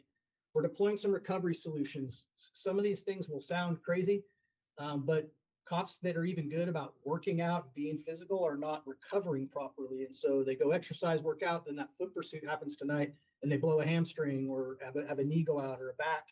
And that has to do with recovery. Recovery also obviously has a mental and emotional component. So we have already purchased and are in the process of installing items into our recovery room, cold plunges, infrared saunas, a sensory deprivation meditation pod, places where cops can go to shut it down, offload, and reconnect, which we have found to be very, very important. There are countless studies about this value in policing. Diet and nutrition is another big one. We're just awaiting funding on it. Obviously couldn't fund the whole thing all at once. So at the same time, it's probably good we didn't fund it right away because it turns out the town already has a pretty valuable resource in this area that I was not aware of that we may be able to deploy to provide this service to our folks without having to shell out a bunch of additional money. So mental health has been another big one. And we spoke about it before. I'll use the same data I've always used, like EAP programs. We stand up a lot of services for cops, some police specific, some for town employees. And ironically, the cops, the ones that probably need it most, they don't use them. They don't use them. You know, in a 10-year period, we had 0 uses of EAP products by police officers. And so people would say, oh, well, maybe they're fine. Or maybe they just won't use it no matter what you stand up. Well, what I'd found in a prior jurisdiction is that they don't believe things are anonymous or confidential. They don't. They believe that if they admit they're struggling or having trouble, that it's somehow going to come back on their career. And we got to remember it's an important calling, but it's still a job. It's how we pay the bills. You know, it's how we take care of our families. So that creates a lot of fear. So we stood up a BetterHelp portal. This is a truly anonymous counseling service where they can pick their own therapists. It's available 24/7, 365 via phone call, app, video conference. And we deployed it with some heavy promotion, like get out there and get the help you need. And we had 60% of the sworn police officers use this service in the first 60 days we stood it up. So there is clearly a need. Clearly they're willing to get help. They're willing to break this stigma of mental health and policing, but we have to be willing to do things like this and stand up things that they know are confidential, that are not going to come back to them. They set this up using a confidential token, and we simply pay the bill. We don't know who's getting counseling. We don't know how often they're getting counseling. We simply are able to see the legitimate counseling sessions taking place by way of this zero trust token, and then we go and we pay the bills. And it's been very, very well received. And I can assure you, the next time we have a critical incident, we'll really see the value here as it gets stood up. We've continued with our critical incident stress debriefings, which have been an invaluable part of what this department has done for mental health for a long time. And we have done a really good job of reestablishing the peer support program in concert with our chaplaincy group. And so this is providing just additional means for folks. Financial health is probably the one that's most overlooked in policing because a lot of misconduct you can trace back to difficulties in the home, whether they're marital difficulties, financial difficulties. They tend to come from things that happen at home that then bleed into the work. So with the help of now Captain Brian Opitz, who identified a great resource in Smart Dollar, we've deployed an app that the cops can use that helps them with everything from budgeting to financial planning to how to structure their 401k or 457 plans. Very kind of novice level, but if they're really into it, it can take them up to another level to help them make the most of their means. This town has gone a long way to try very hard to pay its cops adequately and to professionalize the police department. But, you know, it's expensive to live here. So they're still needing help figuring out how to be financially savvy. And then organizational health. And this is probably the biggest challenge. Like I said, we operate in this command structure, and I'm trying to shift that to even when there is misconduct, as long as it is a mistake of the mind. Mistakes of the heart, we have got no room for those in policing. That puts the black eye on policing, period. Those need to be cut out like cancer. But a lot of the mistakes that happen in policing are mistakes of the mind. They're just mistakes that happen because we're in chaotic circumstances dealing with people in crisis, and trying to shift from a harsh accountability structure to a staff development structure is difficult, but that's where we're going. And the question I've asked command staff to always ask themselves when they're dealing with misconduct is the officer, is the employee likely to be terminated over this? Is this terminable? If the answer is yes, we go down one path. When the answer is no, the only path is their professional development. How do they emerge from this experience better? How does the organization emerge from this experience better? How can we see this as an opportunity? Sounds like common sense. If you've been in the private sector for most of your life, believe it or not, these things are not common sense in police departments. It's a very different way of doing business. So what are some of the indicators that I think we might be on the right track? I love to bring data. Sometimes data is hard with some of these immeasurables, but there are some good early indications. The first I'll point to is the employee survey. I don't know if y'all have gotten your full briefing on it yet. I know that at some point you will. I think you will see what I would describe as dramatic changes for such a short period of time in the sentiment of the employees of the police department. And I think that that matters a lot. And it's not just their sentiment towards the department, it's their sentiment towards the town, it's their sentiment towards council. Overall, we are creating a culture of happiness to be here, appreciation for what they've got. We're shifting in a very positive direction. I think you'll see that in the survey. Before we move on, Ryan, I've got it pulled up and I wanted to mention it. So you'll get the briefing at our retreat. So we'll have more detail, but looking at PD, there were in the 2023 survey, 10 hotspot areas, right? Hotspots are not great. That's where we need to do work. Of those 10, 4 of them moved to mixed results. So it's kind of hotspots, mixed results, and highlights. We hope to transition them all to highlights. So 4 of them went to mixed results, meaning positive. 3 of them went all the way from a hotspot to a highlight. And the 3 that went to a highlight are attitude towards the town, psychological safety, which was a big one, and then morale. So getting right on what Ryan was talking about, that for 3 of them to go all the way to a highlight is significant. So good job. I appreciate that very much. Thanks for the detail. Practically speaking, a 75% reduction in vacancies. We still have vacancies. Don't get me wrong. We got work to do. And by the way, this is not me screaming like, look at us at Apex PD. We are now perfect and the work has been done. So much as just to encourage that the trust you've put in me and the staff and the financial support you've given us is making a difference. We've had a 3 times increase in proactive police contacts, and y'all have heard me speak many times about the fact that I think this is instrumental in keeping operative word, because we're already a very safe community. Keeping one safe requires proactive policing. If we simply sit and wait for the 911 calls, the crime has already happened. We've got to be out there attempting to deter it ahead of time, and that's what you're starting to see.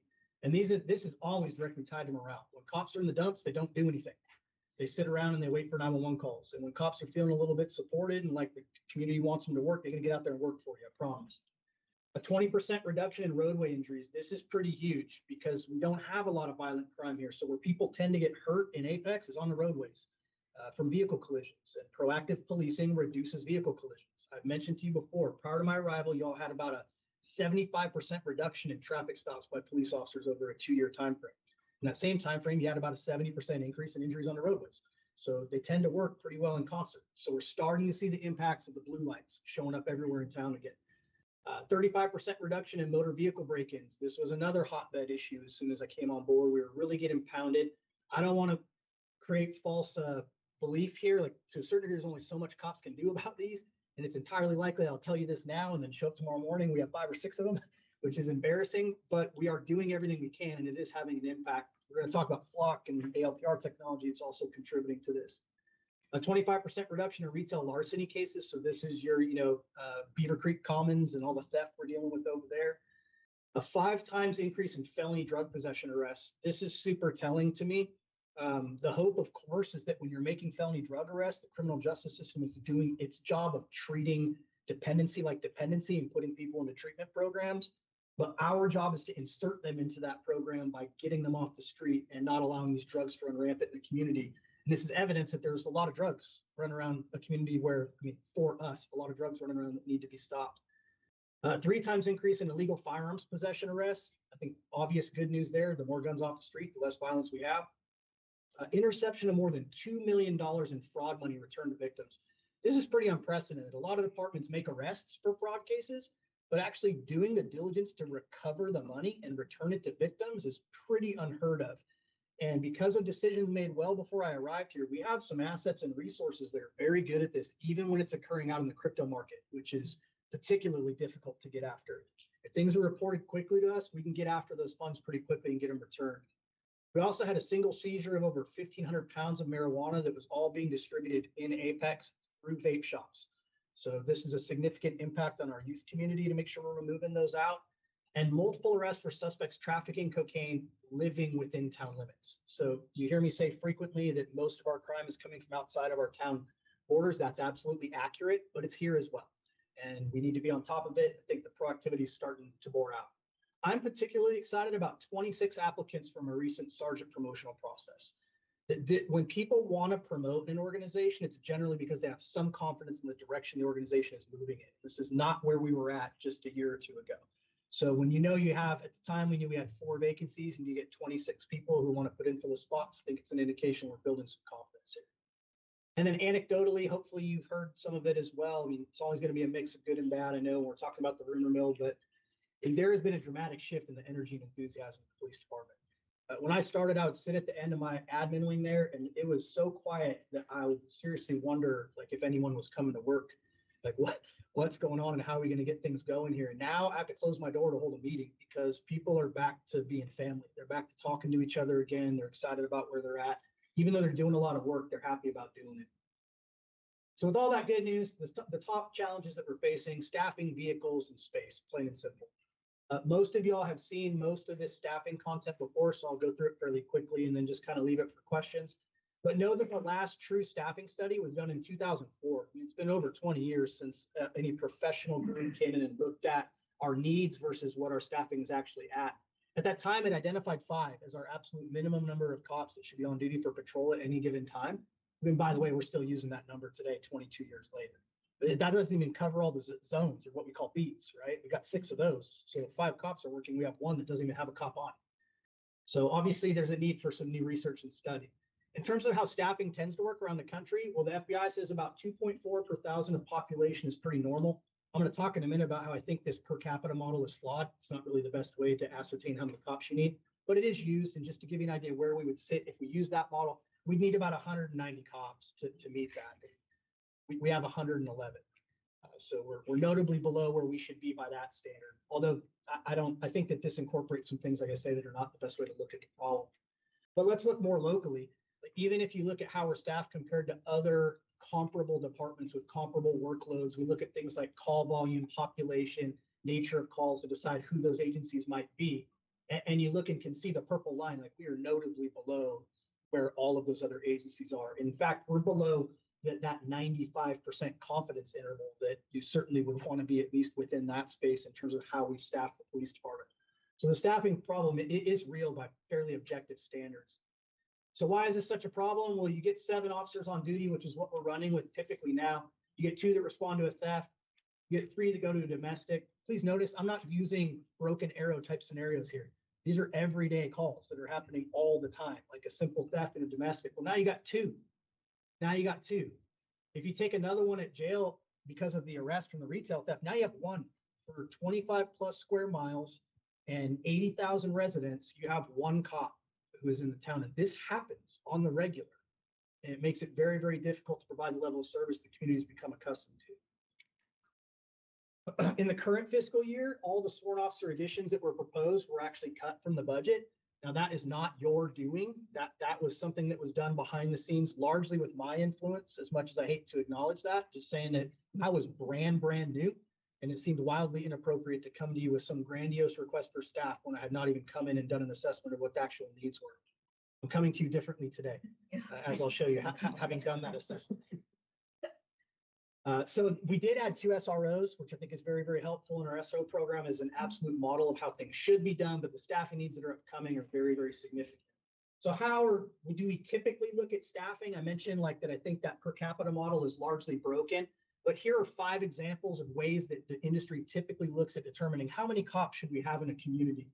And Apex has typically been kind of a hybrid of that minimum viable staffing, that looking at how many beats you have and how many cops you can put out there, coupled with authorized budget levels. What can we afford and still, give the cops good pay and make sure we're getting a high caliber of police officer?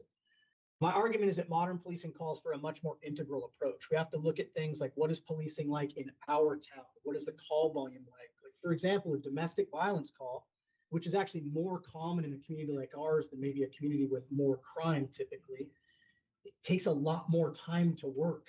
than like a simple robbery case on the street. And I know that's oftentimes surprising to community members, but something that is more common in a community like ours actually takes more time away from the cops to work and to adequately manage. So we need a system that looks at population, crime trends, workloads, service expectations, all of these things. So if you do the absolute minimum staffing model, if you just use the model that I said we're basically currently using, you have 6 squads with 6 beats, which means 36 cops minimum, just to meet the minimum staffing level. We don't have enough to do that right now. We would need 12 additional sworn officers just to meet this minimum staffing model. So putting in perspective, again, just using sort of that bare minimum model. It was made very clear to me as I brought this presentation to town admin that that is not the desirable model for Apex. That's never been how we do business, and we need to look at kind of how we do things better. So one of the ways you might do things better is by using what they call the relief factor model. The relief factor model at a high level basically takes into account the fact that you're only getting about 41% of the time that you pay for in a cop that they can actually be on the street working patrol. By the time you take into account admin time and training and sick and vacation and court and all the other things that come up, this is what IACP tells us we can basically count on. If you used this, we would need 24 additional officers today to do what they suggest in the relief factor model. This would be great, and I think this would be an awesome objective to set for the future, but it simply can't occur with the tear off of a Band-Aid. It's just too expensive. But just giving you a perspective of where that sits.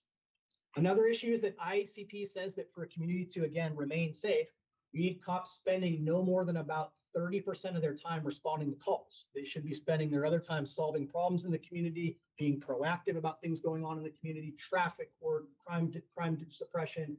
Here, we're at about 62% of our time is spent responding to calls for service. So we're more than double what the recommendation is from IACP, and that is only resolved with additional staff. So to explain why it's different coming to you today than the last time we were talking about this topic, we have done a thorough assessment of the workload. So every captain is required to use a pretty standardized framework from IACP to conduct a workload measure study within their division and to churn out what the shortcomings were, what their staffing needs were, division by division, then we can kind of aggregate those.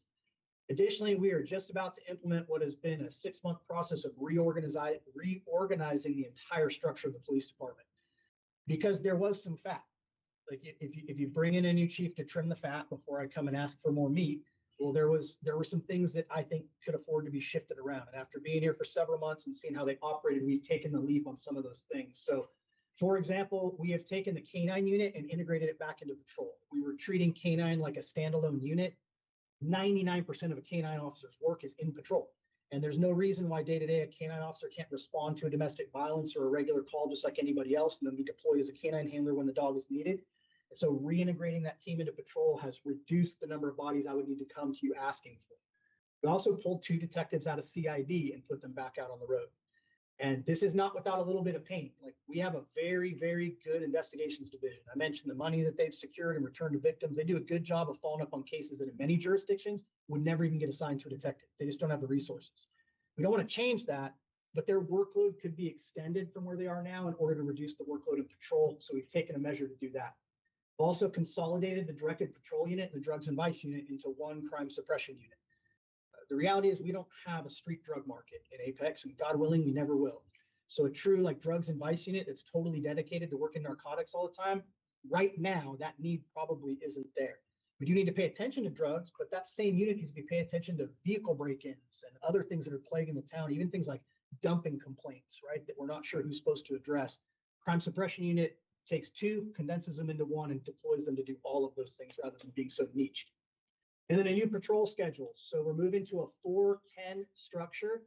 The really beautiful thing about this is, one, there's been 2 huge studies, one by IACP and one by the Fraternal Order of Police in the last year that looked at all the different shift structures that cops are working. And without question, the most broken one that they guarantee you will lead to problems in your organization is working 12s. And working 12s on a rotating basis where you go from 3 weeks of working midnights to 3 weeks on the days to 3 weeks of midnights like we were doing is crazy. It's breaking cops, period. So we're moving away from that to a 4x10 structure. And the nice thing about this is it builds a ton of additional training into what we do because every cop has a full shift every 2 weeks that is not in patrol dedicated to training. So we'll go from about 290 hours of training a year to close to 1,000 hours of training a year with no additional overtime cost by moving to this structure. One of the top 5 things that IACP said this year that police departments need to do for their cops, number 2 was increase the quality and frequency of training. So the town has put a lot of money into training. It's time that we struggle with, and this will return that time and give us the chance to do that training on the regular. And then we've moved back to a corporal program, which will reduce the number of sergeants we need. Corporals are a little bit less expensive than sergeants. It's not the real reason we did it. We did it because surveying employees, there were a lot of what we identified as informal leaders, ready for formal leadership, that didn't really feel they were fully ready for formal leadership. And the corporal provides this stepping stone in patrol where you are occasionally in charge, but not running a squad every single day. And you're working under a sergeant every day who is mentoring and teaching you to be a sergeant, so you're better prepared when we need you to put 3 stripes on your arm. We also are looking to expand that training and recruiting unit largely because of all those additional hours we're responsible for. And then the 2 needs we were not filling. The first was a creation of a fleet and equipment unit. We are managing a lot of cars. Because we issue cars to cops, I mean, hundreds of vehicles with not one single position of the police department dedicated to fleet management. The garage does a great job of doing most of the work, but someone's got to coordinate when the work gets done, how we replace cars when they're out of service. And so taking care of that, and probably more importantly, the special events unit. Special events is a big deal in Apex. I have definitely learned that in the first year. It is part of our identity. And to be honest, it's part of why I love being here. It makes it different to be in Apex. And for us to support those things and keep them safe, we need some resources dedicated to it. We've been having a lieutenant who's in charge of a whole separate series of units, and we just keep handing them special event after special event and asking them to draft IAPs and bringing outside personnel. It's not sustainable. So probably the most excited person in the world about this is Lisa, because she gets some resources now to help her out a little bit. But so this is the reorg that's gone on in an effort to try to make things move smoothly. I guess I could pause there and see, are there questions about the staffing pieces before I move on? I promise the rest is much quicker. Are you gonna net this out for us, or will it come to us in that? We're saving that for budget. Yeah. Yeah. This, because I get 3 minutes, I think, at the budget retreat. I figured I'd take that. But just know his ask is probably between 12 and 24, which is what the 2 models. So, I do have a question. So you mentioned the 95% confidence interval. So first question is, what exactly does that interval represent? I think for the most part, it represents how confident we are in the data points for the staffing levels of those different departments, right? Allowing for the fact that like there's some flex in maybe what their authorized numbers are and what they actually have on the street. So it creates this large swath to say, look, we're not going to just go by this strict line. If we look at this entire gray area, that would probably be more representative of what the average where these folks are. And so how far are we off from getting into, like breaking into the 95% interval? So 12 to 24 to 6, like we're like how far off are we? I think that what you'll find when we bring the actual numbers finally with budget is that probably we're somewhere in the area of about 15 to 18 to get there today. And that would assume no additional growth or additional service needs, coming on in the immediate future. Traffic stops. Yes. Yeah. So when you look at, we're doing probably about 75,000 calls for service a year right now. That includes officer initiated activities. It's one of the curses of becoming more proactive. Like you will tend to see crime rates appear to go up because when you pull someone over proactively and make an arrest for say DWI, that's a crime stat, right? That didn't exist if you weren't being proactive. So differentiating between the officer initiated activities and those that are coming in via radio call will be an important piece of the data that you'll get year over year with my annual reports. Do you have any open positions for sworn officers? 9. 9 active and open. 9 right now. There are 4 folks at some stage in the hiring process, background investigation, or like they've gotten past interview. We intend to hire them, but we're working through it. But those would contribute to the 15, 16 that you referred to. No, the 15 to 16 is based on our full authorized staffing of 114 sworn officers. We would need these in addition to that. When you mentioned the patrol, do you include the night patrol around the neighborhood? Yes. Okay, so how many each night? How many patrols in each Yeah. neighborhood each night? It's going to vary tremendously just based on other like calls for service and what the officers are busy doing or not doing.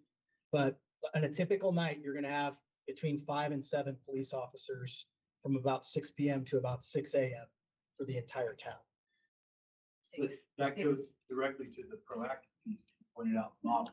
So right now, our model, there's not a lot of proactive, doesn't mean we're not doing it, but to the degree we should be doing proactive patrols through neighborhoods, they're stretched to then do enough. Yeah, that's what I think, because, some break-ins, right, around happening in my neighborhood actually. 2 weeks ago. Maybe. I think if we can increase patrol around the neighborhood during 6 PM to 6 AM, we can avoid lots of break-ins. Yeah, so there's some interesting, when I look at what we're trying to do in terms of our purpose as a police department, I see two things that are very much both important, but they're different. There is creating safety and there is the perception of safety. Now, I will argue that neighborhood patrols contribute a lot more to the perception of safety than they do to actual safety. Because the chance of being in the right place at the right time when you have 26 square miles and 6 cops at the best case scenario is not good. There's not a good chance of us stumbling into it. Instead, what most of the data bores out, like there's a model called DDAX, the data-driven approach to crime and traffic safety, that suggests that when criminals, if you have a jurisdiction where most of your criminal activity is coming from the outside, that's true of Apex. If they come into town and immediately see police officers with blue lights on, even if they're completely unrelated to what they're doing, they're on a traffic stop for speeding out on 64, and they're coming in, they're not stopping here. So what my belief that needs to happen the most is lots and lots of activity. That we will be more successful stopping those break-ins if cops are out on 64 and 55 pulling over cars than if they're trying to drive through every neighborhood every night. Agree. Thank you. Yeah. I have one question about staffing. Covered, just more, where you have gaps in security. I would say that the biggest gap in civilian is going to be in the telecommunicator space, and it's mostly vacancies. They're fairly well staffed, but they've really struggled. And we're not alone here. Across the country, they're having real trouble staffing telecommunicators dispatchers. Yes, sir. Is that the position that we could train people in? Say more junior people and kind of grow them into telecommunicators? Yes, sir. Build their own? Yes, sir. And I think that that's exactly what has to happen. And I think we have to start at an even younger age than we might think, like introducing. I've had a number of telecommunicators come work for me over the years who had no idea the job existed. But there are people in tangent professions that are hard, that have, I hate to say this, but high failure rates, like nursing. People get into nursing because they want to help people, but a lot of them don't make it through the nursing program. We need to be recruiting and doing programs and explaining, if you've got a heart of service and you want to help people, but you don't necessarily want to put on a gun and chase bad guys all day, this is a really awesome alternative. And those folks end up being really great dispatchers. One quick question, and I'm going to save this. In your numbers of personnel, do you have someone who's focused on recruiting and retention? Yeah. So there's a training unit that has conventionally been training and recruitment. In this reorg, that unit's been expanded, mostly because of the recruitment side of it.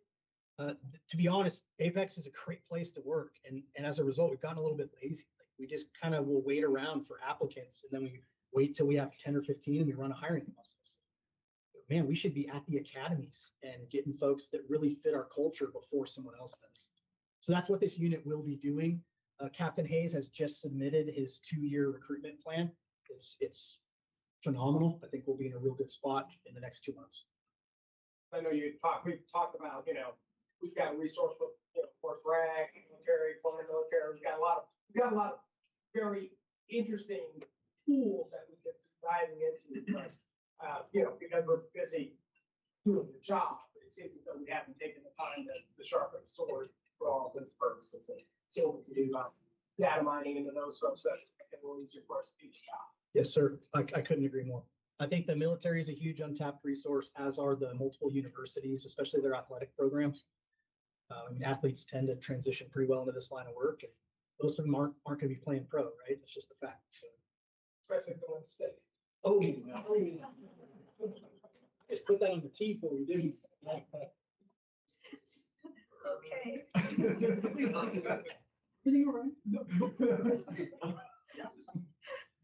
All right, I'll move on to that's just cool. Like, I mean, it's just a basketball shot. Yeah. I'll move on to space and I'll be brief here. Yeah, I'm gonna try. I learned very quickly, I've not been here long, but if I show up at any public appearance and they ask two different questions, I cannot answer them. One is, who is your college sports team? Two is, what kind of barbecue sauce do you like? And it's only one.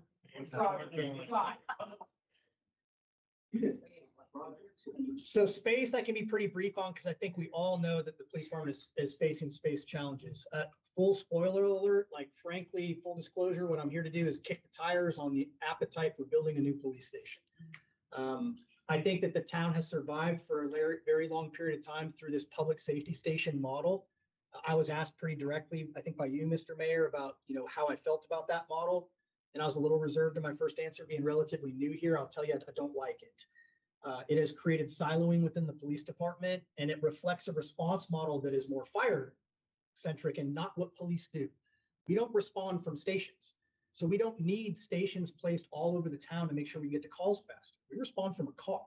The car is a cop's office, their sanctuary. It's where they do everything from. We issue cars. Some of them never even come to the station. They get in their car at home, they put on their uniform, they come into work, and they go straight into their zone and go to work. So this idea that we need all this like disparate locating is not true. And what we've done instead is we've put specialized units out there, and it's created very real problems that we're working very hard to resolve. A lot of subcultures, a lot of too much autonomy within units that are not necessarily acting in cohesion with the rest of the units in the PD. So I would very much like to re-centralize how we're operating in terms of police operations. We have a beautiful, phenomenal police department, but I'm told we outgrew it the day we moved into it. And so we've certainly outgrown it now pretty severely. In fact, I've got a lieutenant in a utility closet. I'm not joking. Like, it's a utility closet we turn into an office, and most people are multiple people in single person offices just to make the space work we have now. I have a waiting list of 25 for a locker in a locker room. Not every officer even has a locker. And our locker room, to create a space for women, was divided without even building a wall. So it's a unisex locker room that's divided basically just by a few lockers. So we've done things to try to survive that don't feel like they're necessary anymore. And it's time to maybe grow up and try to do some of these things a little bit better. Just in terms of what the space need says, it says our immediate need is for 34,000 square feet and we have 19,000. The estimated 20 years, 40,000. I'm going to argue that is way underrepresented. I'm not the professional expert to just come up and challenge that, but I think it doesn't understand that we're understaffed already now. So if we're going to need to continue growing staff as the population grows, I don't think it necessarily accounted for that. So we have less than 58% of the space we need now. We have less than 50% of what it says we'll need in the future. And the current plan is to spend about $30 million to solve 70% of this problem. So my argument is that rebuilding this station is throwing good money after bad and is not what we should continue looking to do. I say that with full understanding that discussing funding the building of a new police department is a huge issue. All I'm looking for midterm here is to be told whether or not I should do that work. Is there enough interest for me to begin doing that work? Because it's a pretty heavy lift to begin looking at what our needs will be 20, 30 years from now, so that you never have another chief in front of you having this conversation again, would be the objective. Any questions about space? I do. Yes, sir. Am I understanding you correctly when you're saying that you're agnostic about staying downtown? That it is priority based, not location based, and therefore, so let me ask you the flip side. Would there be some need for a presence downtown? Okay. Because I'm wondering if this speaks to our Fire Station 1 concept before that train gets too far, and I'm just seeing economic development opportunity right there on Saunders. If the fifth police isn't permitted to stay in space. Yeah, I think my answer would be that there are a lot of ways to create the presence downtown that we desire, right? Even beyond just saying, oh, we're going to have a cop downtown. We can assign downtown as a beat, right? If properly staffed, downtown can be a beat. Then you've got a cop that's down there 24 hours a day. That's what they're responsible for. They're on foot. They're talking to the business owners. They're doing what they should be doing down there. We can pursue a storefront model, which is not this is where you come to report crime, but we staff it part-time. Cops go in there to write their reports, eat their lunch. It's a place where you see the police. I think that the cost associated with maintaining the size building we would need to be proper downtown is prohibitive. and that we should consider moving even to the outskirts somewhere where it could be affordable to build the kind of building that we need. Or maybe there's already a building for sale at some point that we could purchase and purpose as a police station. So we just talked about the fire station 3, the office building there, 24,000 square foot, some of that's, let them half of it will be taken by fire, the other half would be available in addition to the 90,000 that's already there. So how do you kind of see this work out longer term, right? So do you look at your presence in that facility as temporary, just to hold you over, right? While a long-term solution is being sought? Because it kind of starts affecting the puts and takes, right? Because when all of this is said and done, we got a 90,000 square foot building sitting downtown, right? That we could plan for, maybe that's the ultimate fire department, right? And then the 24,000 square foot becomes something else of a municipal building. So I guess the question being like, how much this has been factored into the space study that's I know we've been conducting, consultants that we've been working with, right? So how much of these kind of moving the chips around have we accounted for, or is this all brand new? So yes and no, the site off of Hunter, he gave an example, he said PD, IT, and fire. But the concept was based on council, but max it out, what can we put there? So that's interchangeable. You could look at it and say, okay, it meet PD's needs, they're gonna stay where they are, out of here. I think what the chief is presenting now, that's maybe a newer concept, is not being separated in different locations at multiple sites and being in one central location. So that's probably the new thought that wasn't there when we started to look at that campus as a potential fire and PD campus. So if you go to that concept, you would pull PD out, but we have other town uses. It's a town office building. And so the reason I'm asking is because we have the Perry site that we discussed as a potential office location, right? And so, okay, would that be police station, right? And then we have 24,000 square foot facility for just general town purpose and fire downtown. There's a 90,000. Again, like if we haven't worked this through the model yet, then I would like to see kind of how this new thinking would impact some of the study results that we've seen previously, so we can make a more informed decision, right? Because like it's big asset that is put in front of us, and I just try to kind of reconcile it with some of the needs and availabilities that we've already identified. Yeah, I think to your point, the model, the space need hasn't changed. That's still consistent. I think how we meet that need maybe is the question. Partially at the retreat, we are going to have a presentation related to some of the facility changes that we have, so we can talk about our ability to incorporate a little bit more. And it's definitely getting out ahead of my skis a little bit because we're still in the design phase of that building. But the discussion at this point, as far as the police footprint there, has basically been the EOC.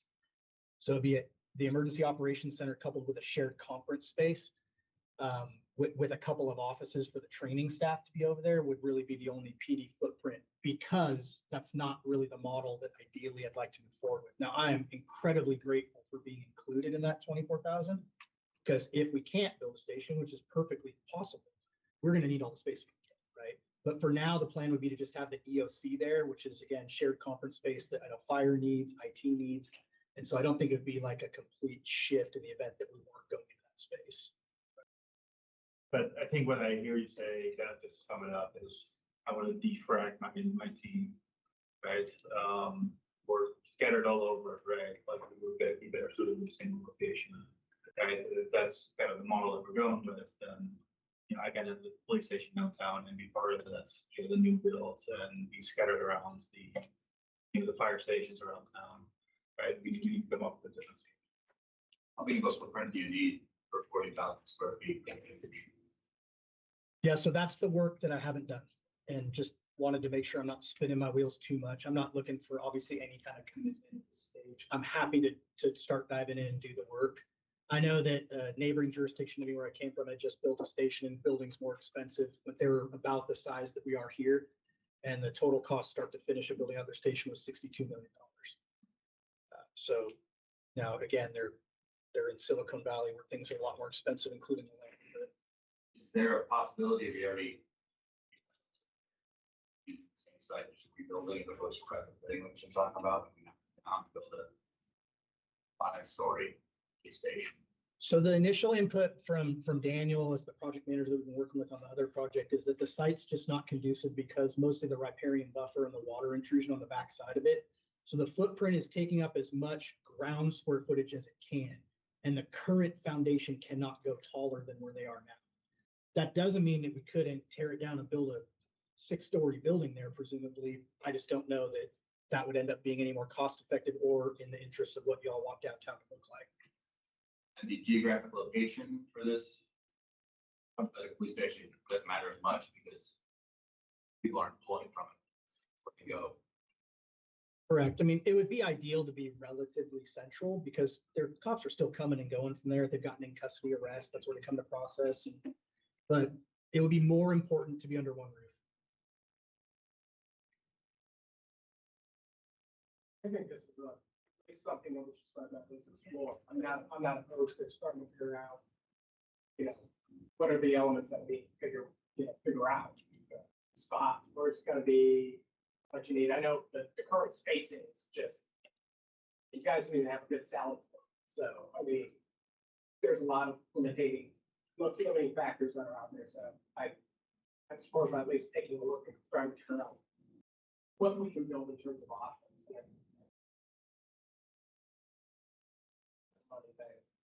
I wonder, why don't we have a jail?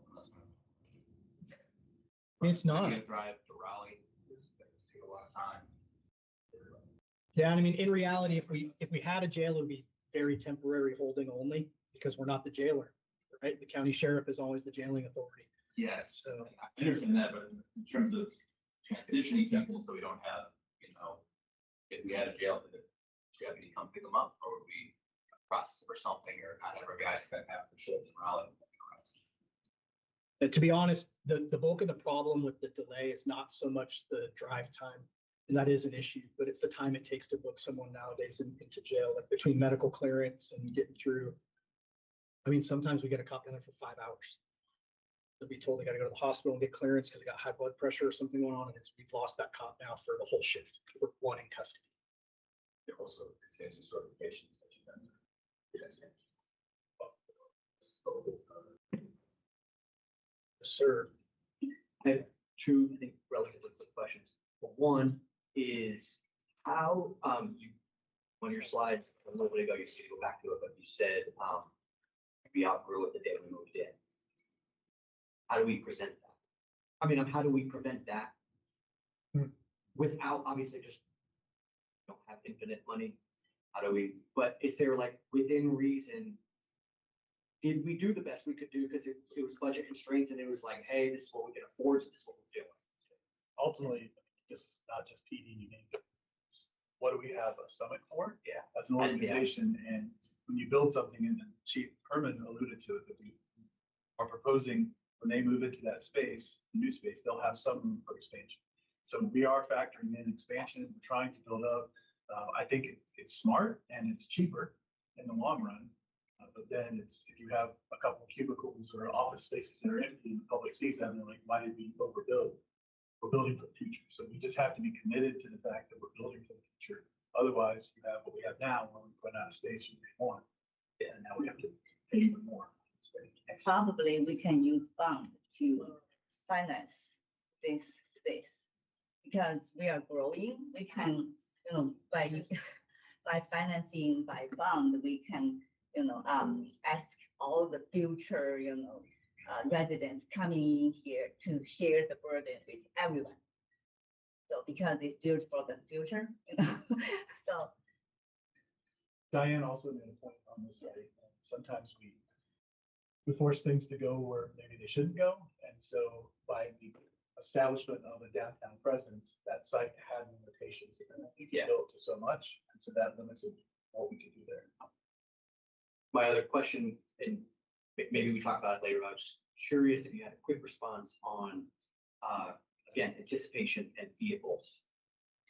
What that fleet looks like in terms of the EVs. I see you've got a couple of Ford Mustang GTs, I think. I don't know if people are, they trying to, not my day, not it, and somebody's stuck with it? Are you having devil details problems where all of a sudden things dying all the time on you? Or is everybody loving it and trying to get, they'll swap out locker number 25 slot in order to get that car then? So yeah, we have quite a variety of vehicles. I'll tell you that coming from out in California, we played the EV emergency vehicle game for a few years, and it was a huge failure. The fact that if the unthinkable happens, right, you have Western North Carolina come here, and you have no power for an extended period of time. What happens when cops can't even charge their cars and get to calls, right? Yeah. And the cars are typically used around the clock. So charging at this stage of the technology is a real problem for full EV. Most of our Explorers, or what are called the police interceptors now, are the hybrid models that we purchase. What's interesting about that is they almost never run electric because they're so heavy.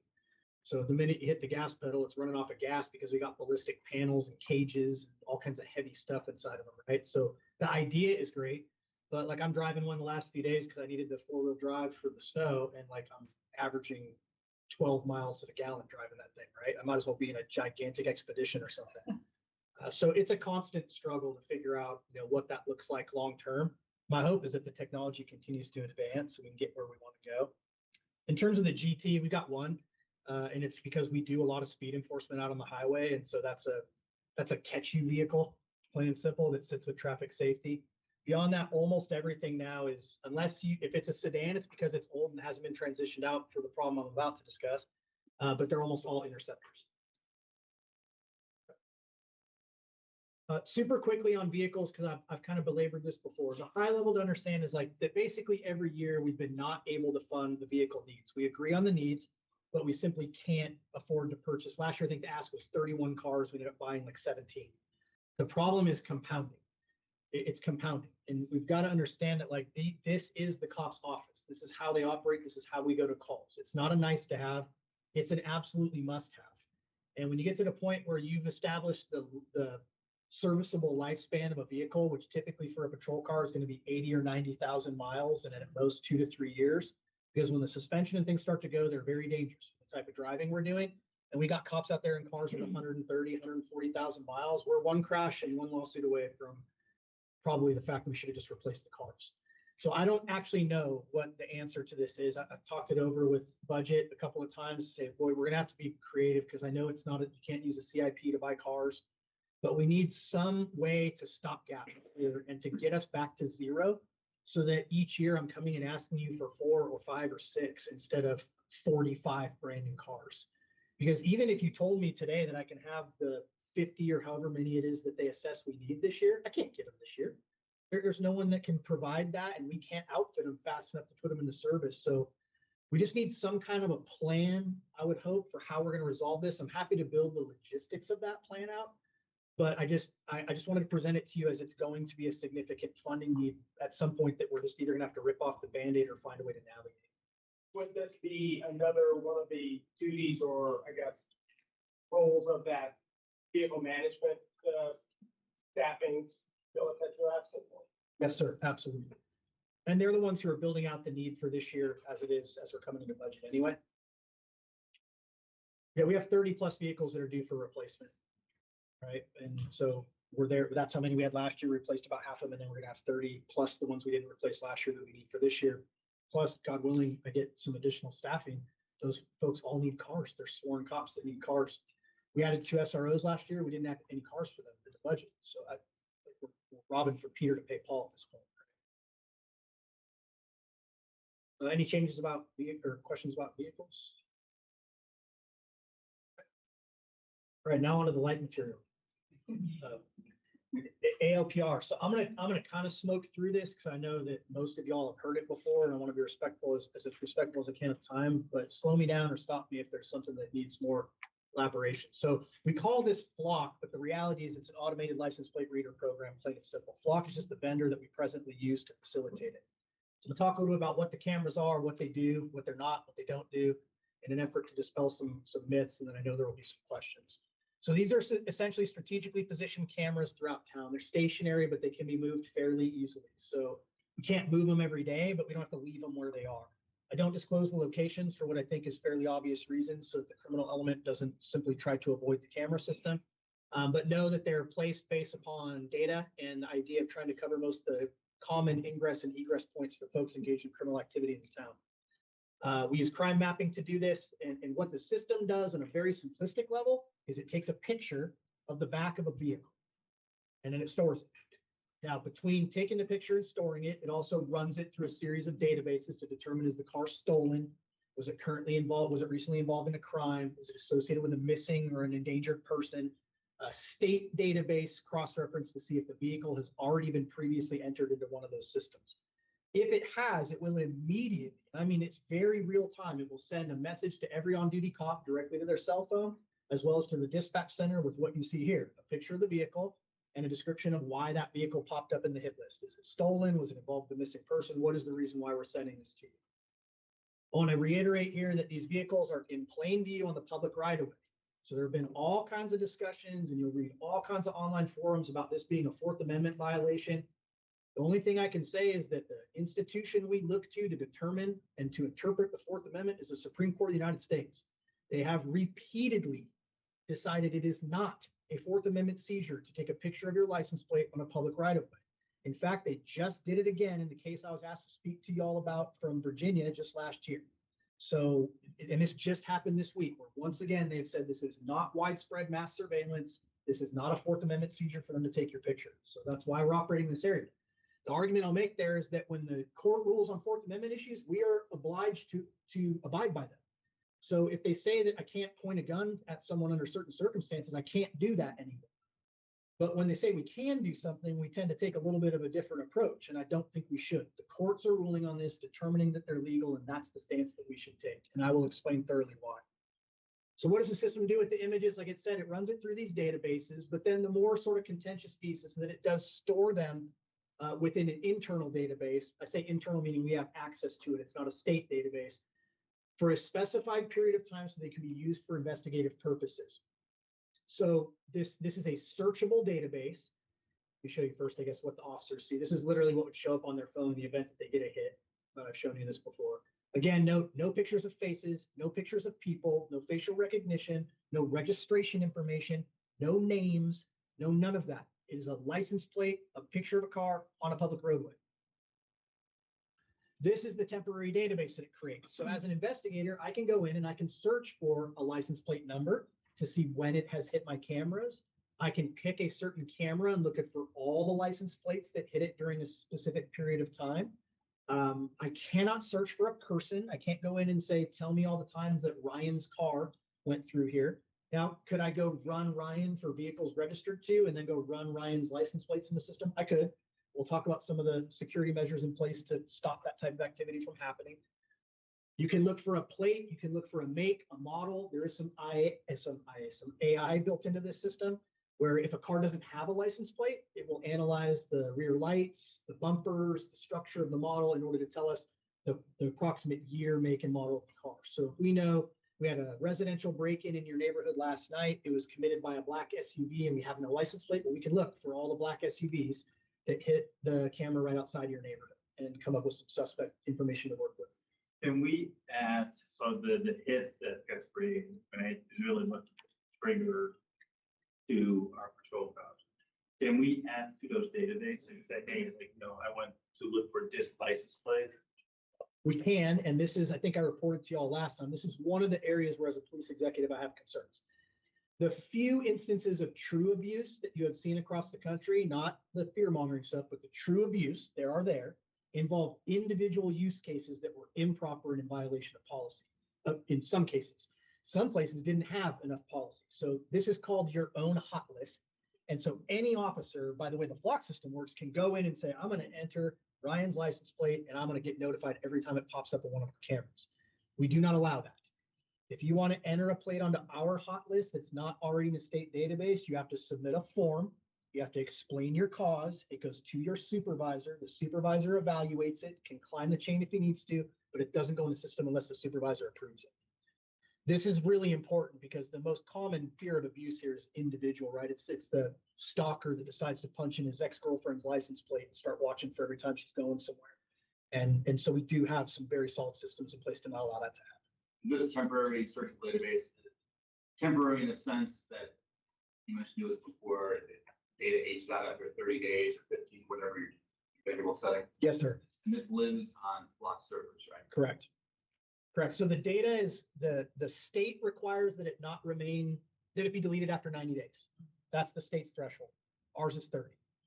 Now, I would love for it to be 90 because there is investigative value well beyond 30 days, but I'm respecting the fact that there are legitimate privacy concerns in the community and saying that 30 seems more than reasonable. In fact, in the most recent Supreme Court ruling, one of the justices said plain and simple that that amount of data does not qualify as mass surveillance. It's not a big enough period of time to create an actual pattern of behavior. And so I think it's important that we keep in that smaller timeline.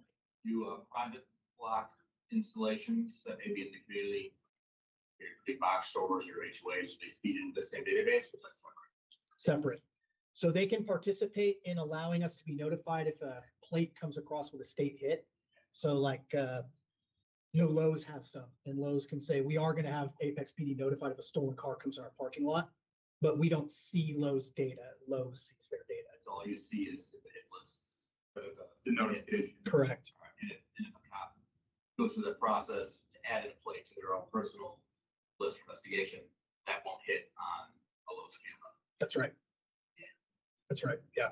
In fact, it won't hit on any cameras that aren't ours that we own. It's not even going to hit in the cameras Holly Springs has, or we can enter them to hit more widespread, but that would now rise to the level of a BOL or an APB. That's no longer just a simple hot list hit. Do you have this kind of cameras in neighborhoods? We do not, Okay. but there are neighborhoods that have them, and even more are putting them in. It's kind of a good point. The reality is that the technology is being heavily scrutinized, but the technology itself is ubiquitous, and it's been around for a very long time. The toll roads, what technology do you think they're using? Parking lots, right, that are assessing how many spaces are available. They're reading your license plate as well. The airport is reading your license plate every time you drive around the airport. And they're not necessarily subject to the same rules we are about how they can and can't use it. Okay, but it's useful. Yes, very, very much so. At the neighborhood, especially at night. I will tell you that for a private entity to acquire a flock camera is notably cheaper than it is for us as a municipality, and they are invaluable to HOAs in providing additional security. Yeah. A vast majority of our crime here in Apex is committed by people with stolen cars. That's just the way crime typically works. We steal a car, we come into town, we commit a bunch of crimes, we go dump the stolen car. So knowing the stolen car is here, and I will give you some concrete examples in just the first, we've only been up for about 90 days here with this system. We've already got some concrete examples.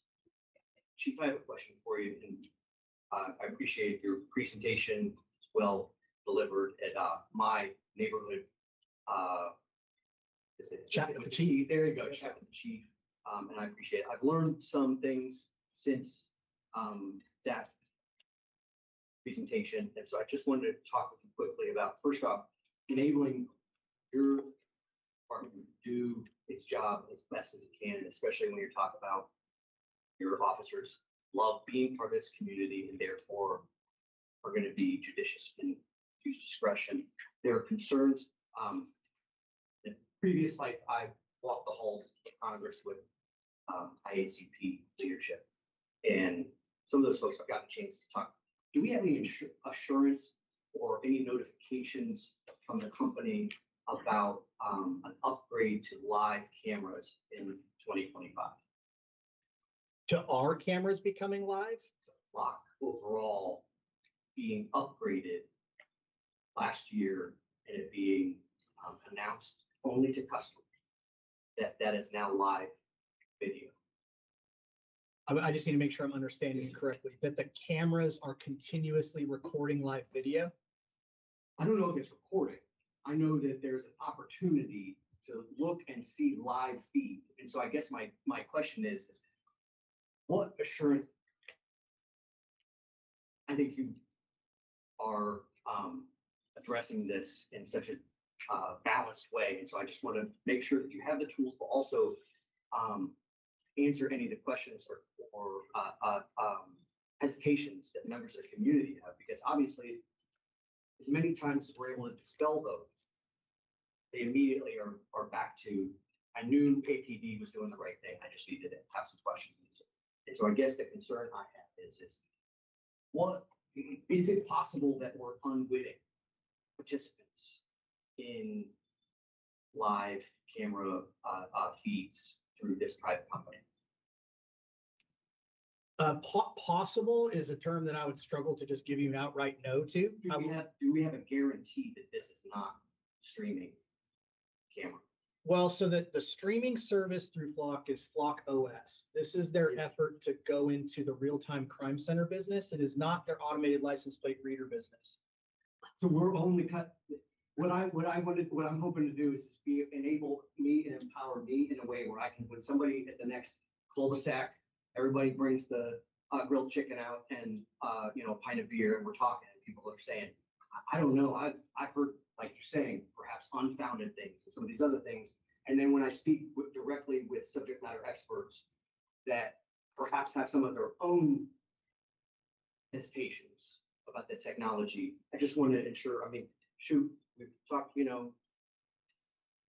capitalist society, somebody's going to want to compete with them. I just wonder if we have that guarantee from Flock, how we would know that we're not unwitting participants in a larger surveillance process. And then, do we have any guarantee of that? I can jump in with some context because it's on the website. Like, Flock is advertising live video upgrades and LPR cameras coming in 2025. All existing Flock LPRs will soon stream live video and capture clips with a free optional software update. No new hardware, no new cost. Same lens, same angle, same field of view, set basic video clips from your clip read, zero lift for your team, free and optional to opt in. It's just on their I mean, that's what we're referring to. So I guess it's public. But yeah, and then it sounds like it's opt-in. We have to go ask them to update the software to be. Yeah, which frankly, I would have no interest in. It's not what we're using the system for. So we're definitely not opted into any. No. Okay, awesome. What about audio? No. Raven? No, so that you're referring to the systems where then you can deploy them for shot spotter technology, you can deploy them for glass break technology. We don't do any of that. Fantastic. Thank you. These are things then I'm able to go back and tell people we're going about it the right way. Sure, of course. So continuing on, again, temporary searchable database. We specify the retention period. As I said, we've done 30 days instead of the 90 that's allowed by state. We own and control the data. It is maintained on Flock's cloud-based servers. This is not unusual in police databases. There's all kinds of records that are now maintained in cloud-based servers. They meet all of the national requirements to maintain law enforcement records on their servers, even though we are not maintaining any law enforcement records there. Another big issue has been that question of data sharing. And so we control this we mostly control this, full disclosure, right? So any agency that wants to see the data that comes off of our cameras must request that permission directly from us.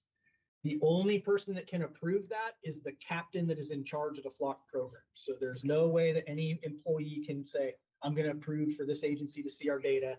They cannot do that. We will only approve it if they've signed the Flock MOU regarding data sharing and our additional agreement that says they will abide by our policies in terms of how we use data. There's not a lot of teeth behind that, to be perfectly honest. Like, we're asking them to agree to it. I'm not sure there would be any consequences if they didn't. So what we do is that we only share with local police departments who we know are engaged in the same business we are. We do not share with federal entities. Hard stop. We don't. We don't share our data with the FBI. We don't share our data with DHS. We don't share our data with ICE. We don't. We just don't do it. There was a really good question that came in a recent email about fusion centers. And fusion centers are essentially a place that is supposed to do something very valuable, right? They take all the data from all these surrounding agencies and have a clearinghouse for that data. And this was done, frankly, on the heels of things like 9/11 to say, well, we need to be talking to each other. If I'm investigating someone internally and no one else knows about it and they end up doing something terrible 3 jurisdictions over, we get called on the carpet for that. But there are risks with that data share, right? The long and short of it is that fusion centers would be a potential exposure point here for the sharing of data unintentionally, but we don't have anyone assigned to the fusion center, which means there's no one at the fusion center that has access to Flock's cameras in Apex unless we're to provide that access upon request, just like any other agency. At this point, we wouldn't because they're a clearinghouse. I'll go even a step further. We have an officer assigned to an FBI task force. That officer is not permitted to use our Flock database while working for that task force because There are folks in that office that are under federal authority, not under ours, right? So we are taking a lot of steps here to make sure this data is basically used here and in the immediate surrounding area so that we're at least communicating with our partners on crime that's occurred. Again, the MOU has all kinds of data, but essentially it's legitimate law enforcement purposes only.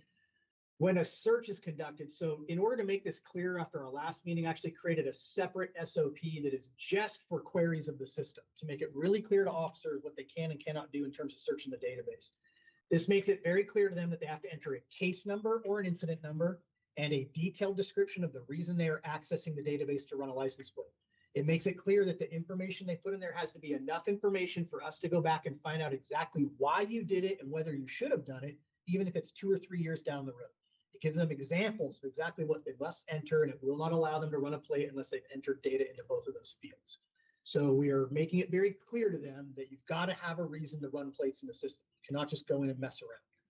Additionally, that system is audited on the regular by the on-duty sergeants, and then there is an annual structured audit of the system that is meant to go in and look for any anomalies or any repeat behaviors that are indicating someone might be abusing it. So we're paying close attention. All that is required by law, but we kind of take it up another level. Again, just to reiterate, this is not facial recognition. I also want to say it's not used for traffic enforcement. A lot of folks have said, oh, they're using this to write you red light tickets, and like we don't use it for traffic enforcement at all. It's not what they can use for. Let me reiterate this piece because I think this is an important point that you're touching on. This saves us manpower. We could do the exact same thing if we put a cop in every corner with a camera and just let them scan it around. But this actually provides not only the benefit of having additional checks and balances, a number of SOPs that normally don't take place. It gives us control over the data, and it gives us the ability to do so without the necessary manpower. And I think that's something that most people, I mean, if you stood out on the street right now with your cell phone and did, you'd have less restrictions on what you could do in terms of sharing that. And it's just as lawful. That's completely accurate. I appreciate you saying that. Which is why I think the sticking point tends to be the searchable database, right? The capturing of the plate, the standing there and doing that, we do it all day long. We drive around in cars, we run license plates. But it's the idea of this database that then creates like this record of where cars are and when they're there. So I think the fail safes or the protections are important to make sure we're looking at privacy there. Minor point, I just say that officer, though, is Jill Keenan now, who's accountable. And nevertheless, my point is, I think what people want to hear is they want to hear that we're doing law enforcement correctly, public safety correctly in Apex, that we are a beacon for good government. And I think so that's why these hard questions come our way. Because when I hear from federal agencies, we might make a few mistakes in these sweeps. That's not what I learned Coolidge versus Hampton. You know, where we're looking specifically at, we pretty much know this person is the person who did it, but we did not go through due process. We've now got to let them go. I don't like hearing we might make a few mistakes. That sounds like guilty until proven innocent. And so I don't mean to take things that are happening on the national level and bring them down, but I do want to say that they're ever present, they're on people's minds, and your assurance today, I think means a lot. So thank you. I want to be clear. I take no offense to the questions or concerns. I share them. The idea that there are cameras around town taking pictures of people, their cars, and that they don't necessarily know that's happening, they should be asking these questions. And certainly you as an elected body should be asking these questions. No problem with it whatsoever. Chief, I went home that night actually, and this was, you said it publicly, so I feel comfortable saying it here. How I was appreciative that you said, and correct me where I mischaracterized, you said when this uniform comes off and I've got civilian clothes, I'm the Constitution. You betcha. Yes, thank you. Yeah, you betcha. I don't think it's good. I think people will like hearing it. So thank you. Well, it's interesting, right? Like the one thing that every cop holds up their right hand and swears to uphold above all the other things is the U.S. Constitution. We take it quite seriously. I'm a good cop is not out there looking to violate your constitutional rights. We're in fact out there to protect them. I'll cover quickly why I think that it's worth the intrusion. These things are always a balancing act of there is some intrusion on your public privacy, right? But is there a safety enhancement that justifies that? And especially in a community like Apex, I'm going to argue that without question there is. Nationally, about 70% of crime is committed using a vehicle at some stage in the commission of the crime. Here, we're more like 80 plus. In fact, if you remove domestic violence from the equation, which typically takes place in the home, we're 90+% of crime that occurs in this town uses a vehicle as an instrument of that crime. So having the potential for a license plate on that volume of our crime, we cannot ignore the impact that has on crime. It's very, very significant. And it's not just crime. I mentioned before that in San Bruno, my prior jurisdiction, we had 4 unsolved fatal vehicle versus pedestrian collisions, 2 of them involving small children. And those ate me up as a detective for years. I mean, I'm meeting with the family every year, giving them a case update with flock cameras. There's no possibility that would have happened. I would have had at least a picture of the vehicle. I know the make and model. There's so much I can do with that as an investigator. These things are really, really important. And so I'll touch a little bit on kind of what that's already done here. So you may have seen in the media this jackpotting ATM case that blew up out here in the East, and it was a 2-year operation, and it involved, now they said 31 people arrested associated with this operation and millions of dollars lost. This is going on for 2 years. And what actually broke this case is a flock license plate reader camera in Apex. Like, they made the mistake of coming to Apex and hitting one of our ATMs. And within a couple of minutes, we had a license plate and a vehicle description. We put that out regionally. They picked up the vehicle hours later down in South Carolina. Then we were able to connect that to another vehicle using the flock camera, their watch car. They picked up that vehicle in Missouri a short time later. Like, this is the reality. This is 2 years and millions of dollars stolen with all the investigators and all these huge agencies working on it. And it's ultimately a little camera put up on a light pole that ends up solving that crime. You may have seen there was the recent case where we were involved in a pursuit with a stolen vehicle in town. We ended up dropping that pursuit because it went the wrong way. It got picked up by Wake County, then it got picked up by the State Patrol, then it got picked up by Durham. It crashed. They got 3 in custody there. That stolen vehicle left Apex because it flagged officers and told them this stolen vehicle is here and up to no good, and ends up being part of a residential burglary ring. So what were they here for? To break into your houses. That is plain and simple. And us knowing they're here because of flock means we can get after them before they break into houses instead of after. We also had a motor vehicle break-in series where we had nothing really to work on. But in this town, right, we kind of roll up the sidewalks at about 10 or 11 at night. There isn't a whole lot going on. So we get vehicles broken into at 2 a.m. We can just go to a camera and look at all the vehicles that drove through at that period of time. We're going to get a small enough number to work with. And sure enough, one ping that was involved in vehicle burglaries a couple of days earlier in Cary. So now we're able to clear out that particular case and recover a bunch of property. So these are just some of sort of those real world applications. I think you know that our deputy chief came from a jurisdiction in Colorado and Westminster. They have a Netflix series about a serial sexual assault suspect there that they had nothing on for months that was plaguing the community. And that was solved by a flock ALPR camera. So I'm just hoping to relay that from the police executive perspective, this is revolutionary in terms of its investigative value.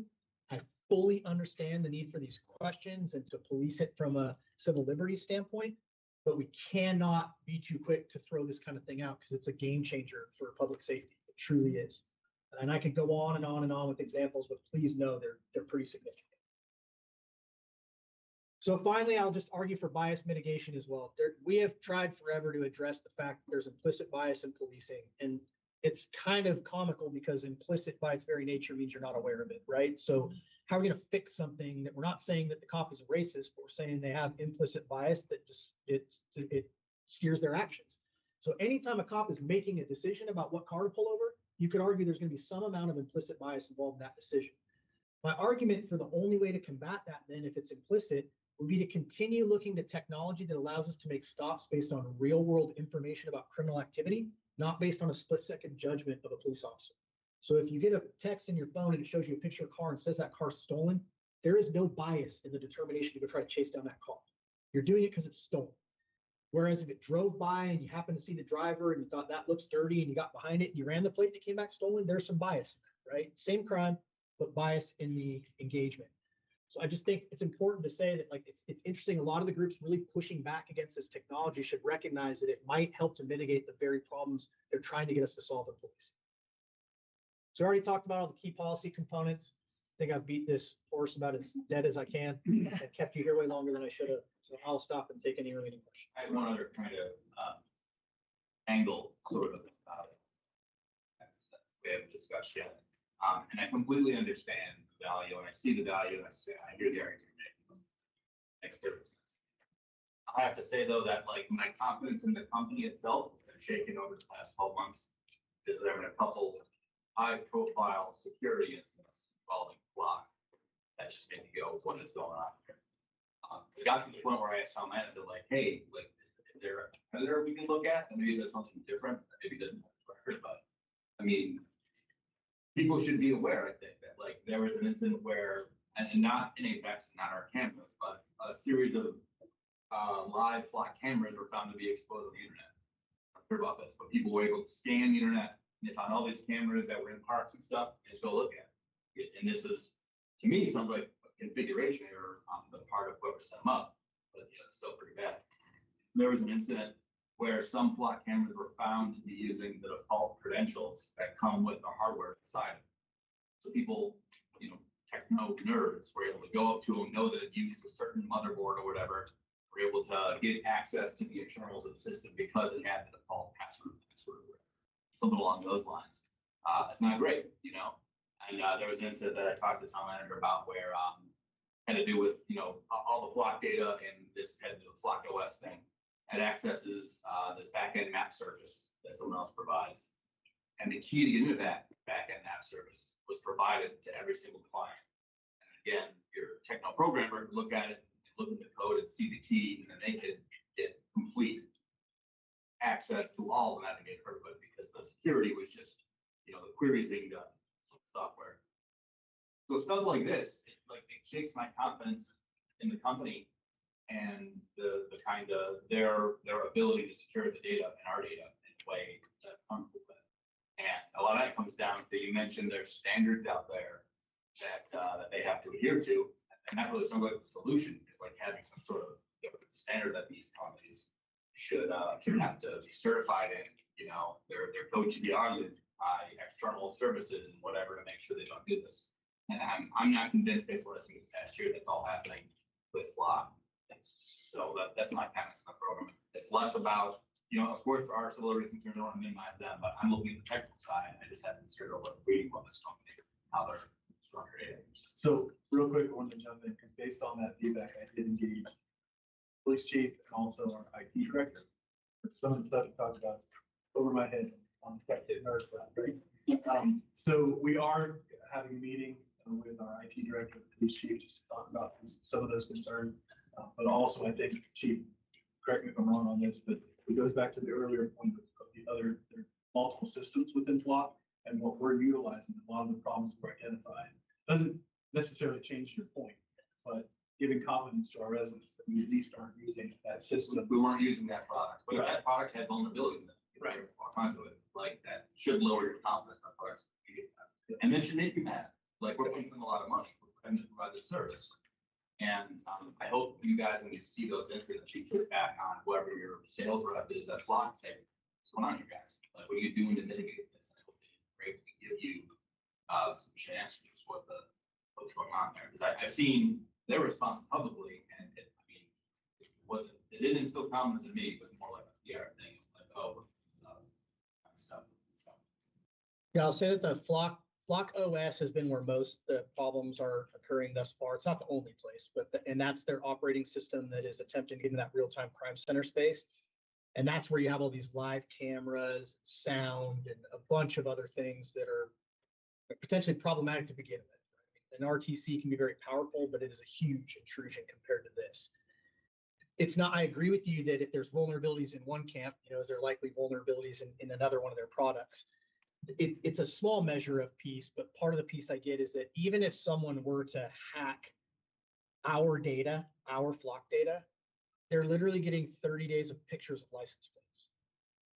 Like, there is no personal identifying information in there. There are no names. There's nothing. That database has pictures of license plates. And then all the running that's occurring on the back end is through these state databases, just like a cop going in and running the plate for stolen. So one of the problems with OS, these other systems, is there is really serious data breach and PII in there if you're able to hack into those systems. I would argue that even if their security is vulnerable, the reason there probably hasn't been a hack into Flock's flat-out ALPR program is because nobody wants it. Like there's nothing there of any real value. Chief, if you don't mind putting a finer point for me, because I think I conflated Flock and Flock OS. I mean, as a layperson, I wouldn't know any different when I was having the conversations. So can you just tell me, like, do I just say, hey, they're two different products, like when somebody asks me? Because I want to be able to offer an educated response. Yeah, I mean, they really are two completely different offerings, right? It might be like saying that you pay for AT&T home phone service, but you don't pay for the mobile phone service. So why are you concerned about the vulnerabilities on the mobile phone? I mean, their OS is a real-time crime center, which is kind of like, I hate to use the example, but like NSA, right? Like you imagine walking in a room with 50 TVs and you're monitoring all these cameras in real time. I mean, Raleigh has a massive RTC. And Flock was trying to break into that business thinking we've already got cameras everywhere. We're a shoo-in for this. And I think there's plenty of evidence that they were not ready to break into that space. One concern, and I don't want you to talk about the locations of where our cameras are at, but I know that there's always a concern about whether or not we may be over-policing majority minority areas or under-policing majority minority areas. Can you just speak to that a little bit, kind of the safeguards that I know that you've got in place to make sure that we're doing this in a race neutral, but more importantly, balance on the idea of making sure we're addressing the issue of crime and crime not people. Yeah, of course. And thanks for asking that. So there, like I said at the beginning, this is almost entirely based on crime mapping. But the reality is right now, I almost hate to disclose this, but we have 10 cameras for 26 square miles, right? By contrast to my prior jurisdiction, we had 8 square miles to cover and we had 60 cameras. So right now the cameras have one focus really and one focus only, which is getting as many plate reads as possible. So they are where we can put them where the most traffic possible is passing. So we have the best possible chance of catching criminal behavior. There are none in neighborhoods, nor will there ever be Apex PD Flock cameras placed inside of residential neighborhoods. We'll leave that up to HOAs if they want to go down that path, but we're looking for your major points of ingress and egress. Thank you. Sir. Thank you.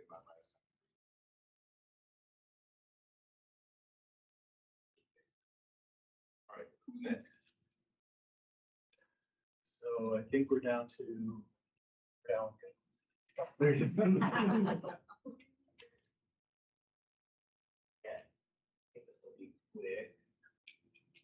As most of you know, this is kind of exciting news because we've got some significant savings in our municipal election budget, which we don't typically have, right? So we typically come to you all with additional funding requests.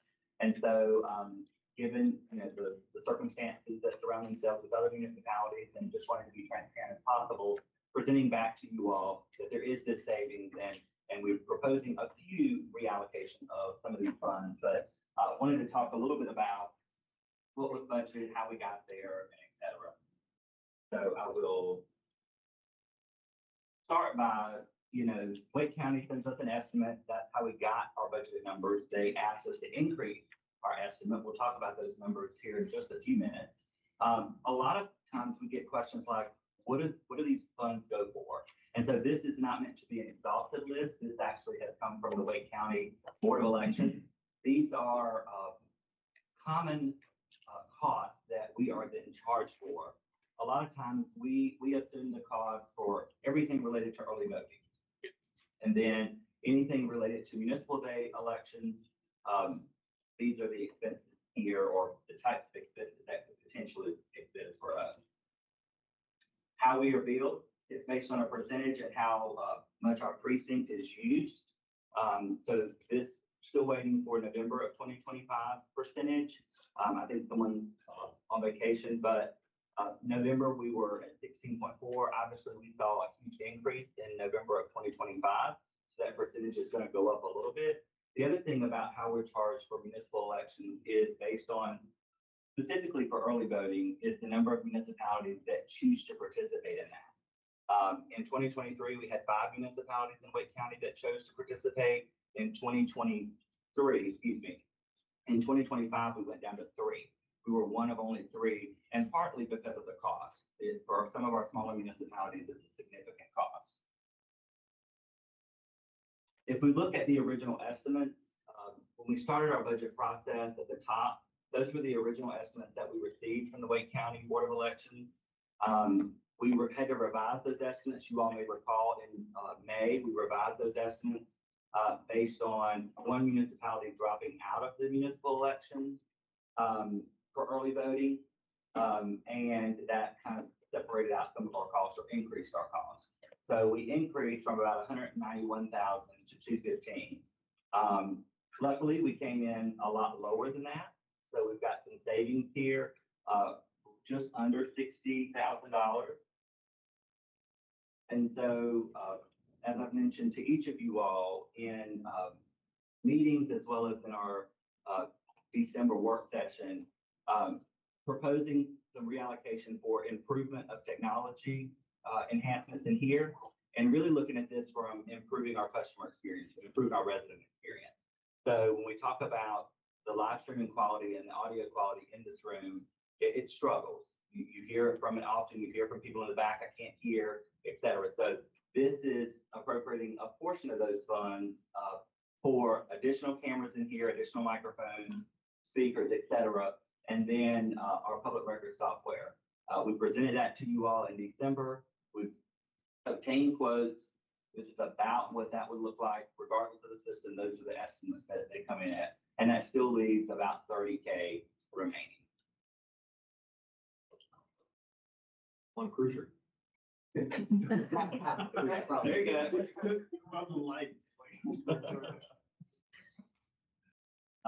So the ask here is to just have some discussion around that and see if you all are okay with this. And then authorizing that reallocation of the $30,000. The remaining that we talked about, the $28,000 would just stay as an overage in the municipal budget line item. And then if there was something else that came up, then we would certainly bring that back to you all. And if you have something that you would like for us to consider, then we would certainly put that forward. Just actually, I'm going to piggyback on the Cruiser comment because we've got a good savings here, which I'm very happy about that. But I got a question about, could we use this money for a Cruiser, or should we keep it in the budget for the clerk? I guess I'm just trying to figure out, is this across?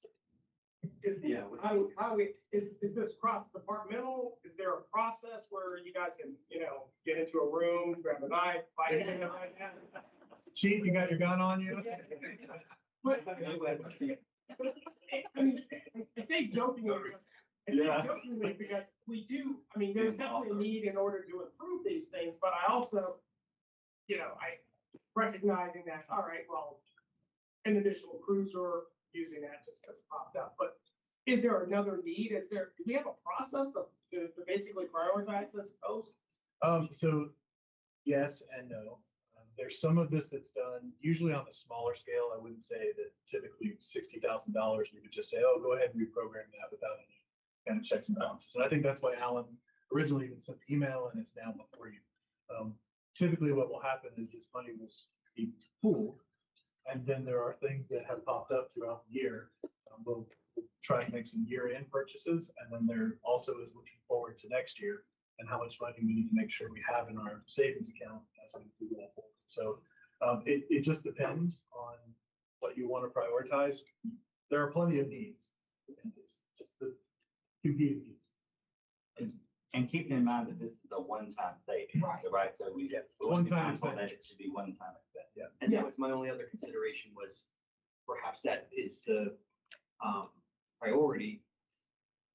One possible priority would be, again, in a layperson's head, and I don't know how this works when it comes to budgeting and where the money needs to sit and allocated. Is we'll have future elections. Like we're now 30 grand ahead for the next time we got we have early voting starting next week. I'm just wondering if it makes sense to keep it aligned because my chief concern is transparency. That's why I brought the consent agenda thing. I just want people, I know nothing's bad going on.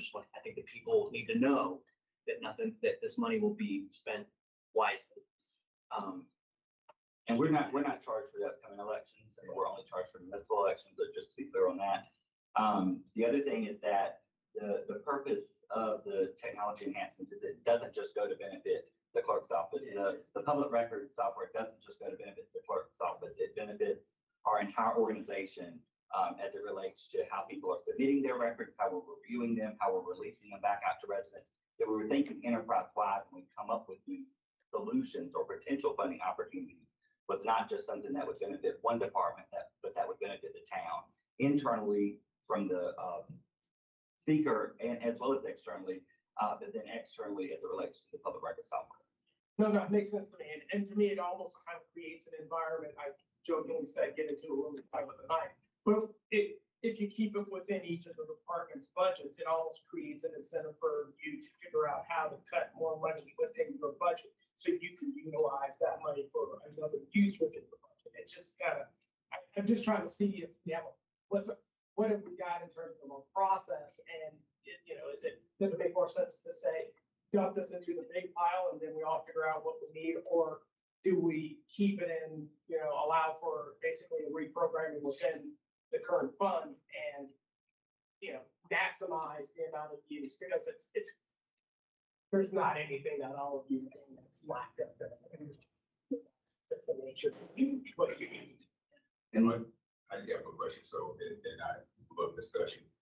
What is your plan if we decide to put it in? Because this technology really talking about for quite some time. What is? If we do it, we've got it right now in our budget request for this upcoming fiscal year, so fiscal year 27. So, but as you know, we budgeted in 26.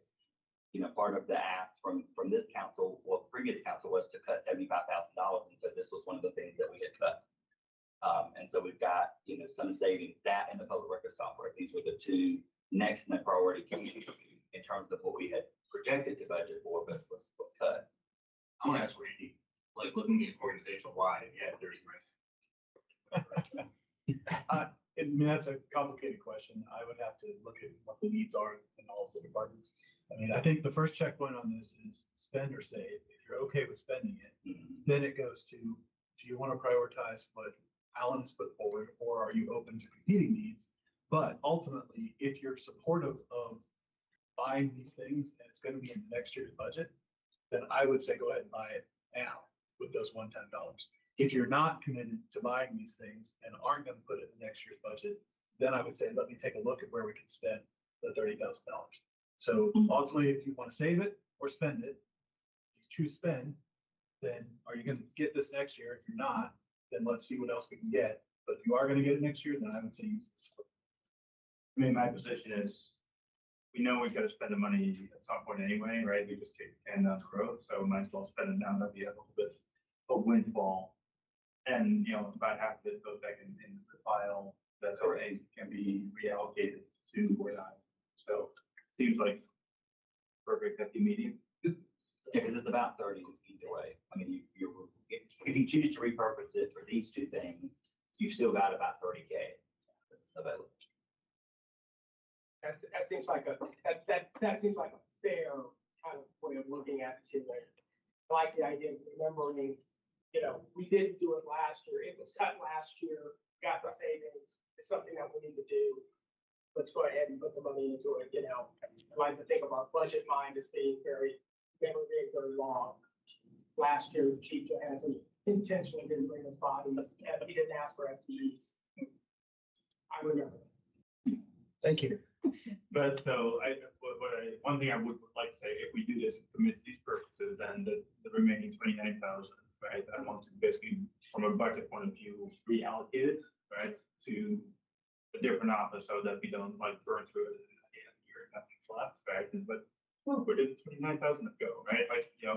There's so many needs in this organization that I think we need to fund. So to help out with the clerk's office with some of this, great, right? But then I think the rest of it needs to be, through reallocation, moved to the general fund, right? But that would be my motion. I'd second that. Second. All in favor, say Aye. Thank you. Anything else? I think we're good. Good job here. Hey, Glenn. We're close, what, 3.5 hours? Earlier than 8:30. Yeah. Sit down.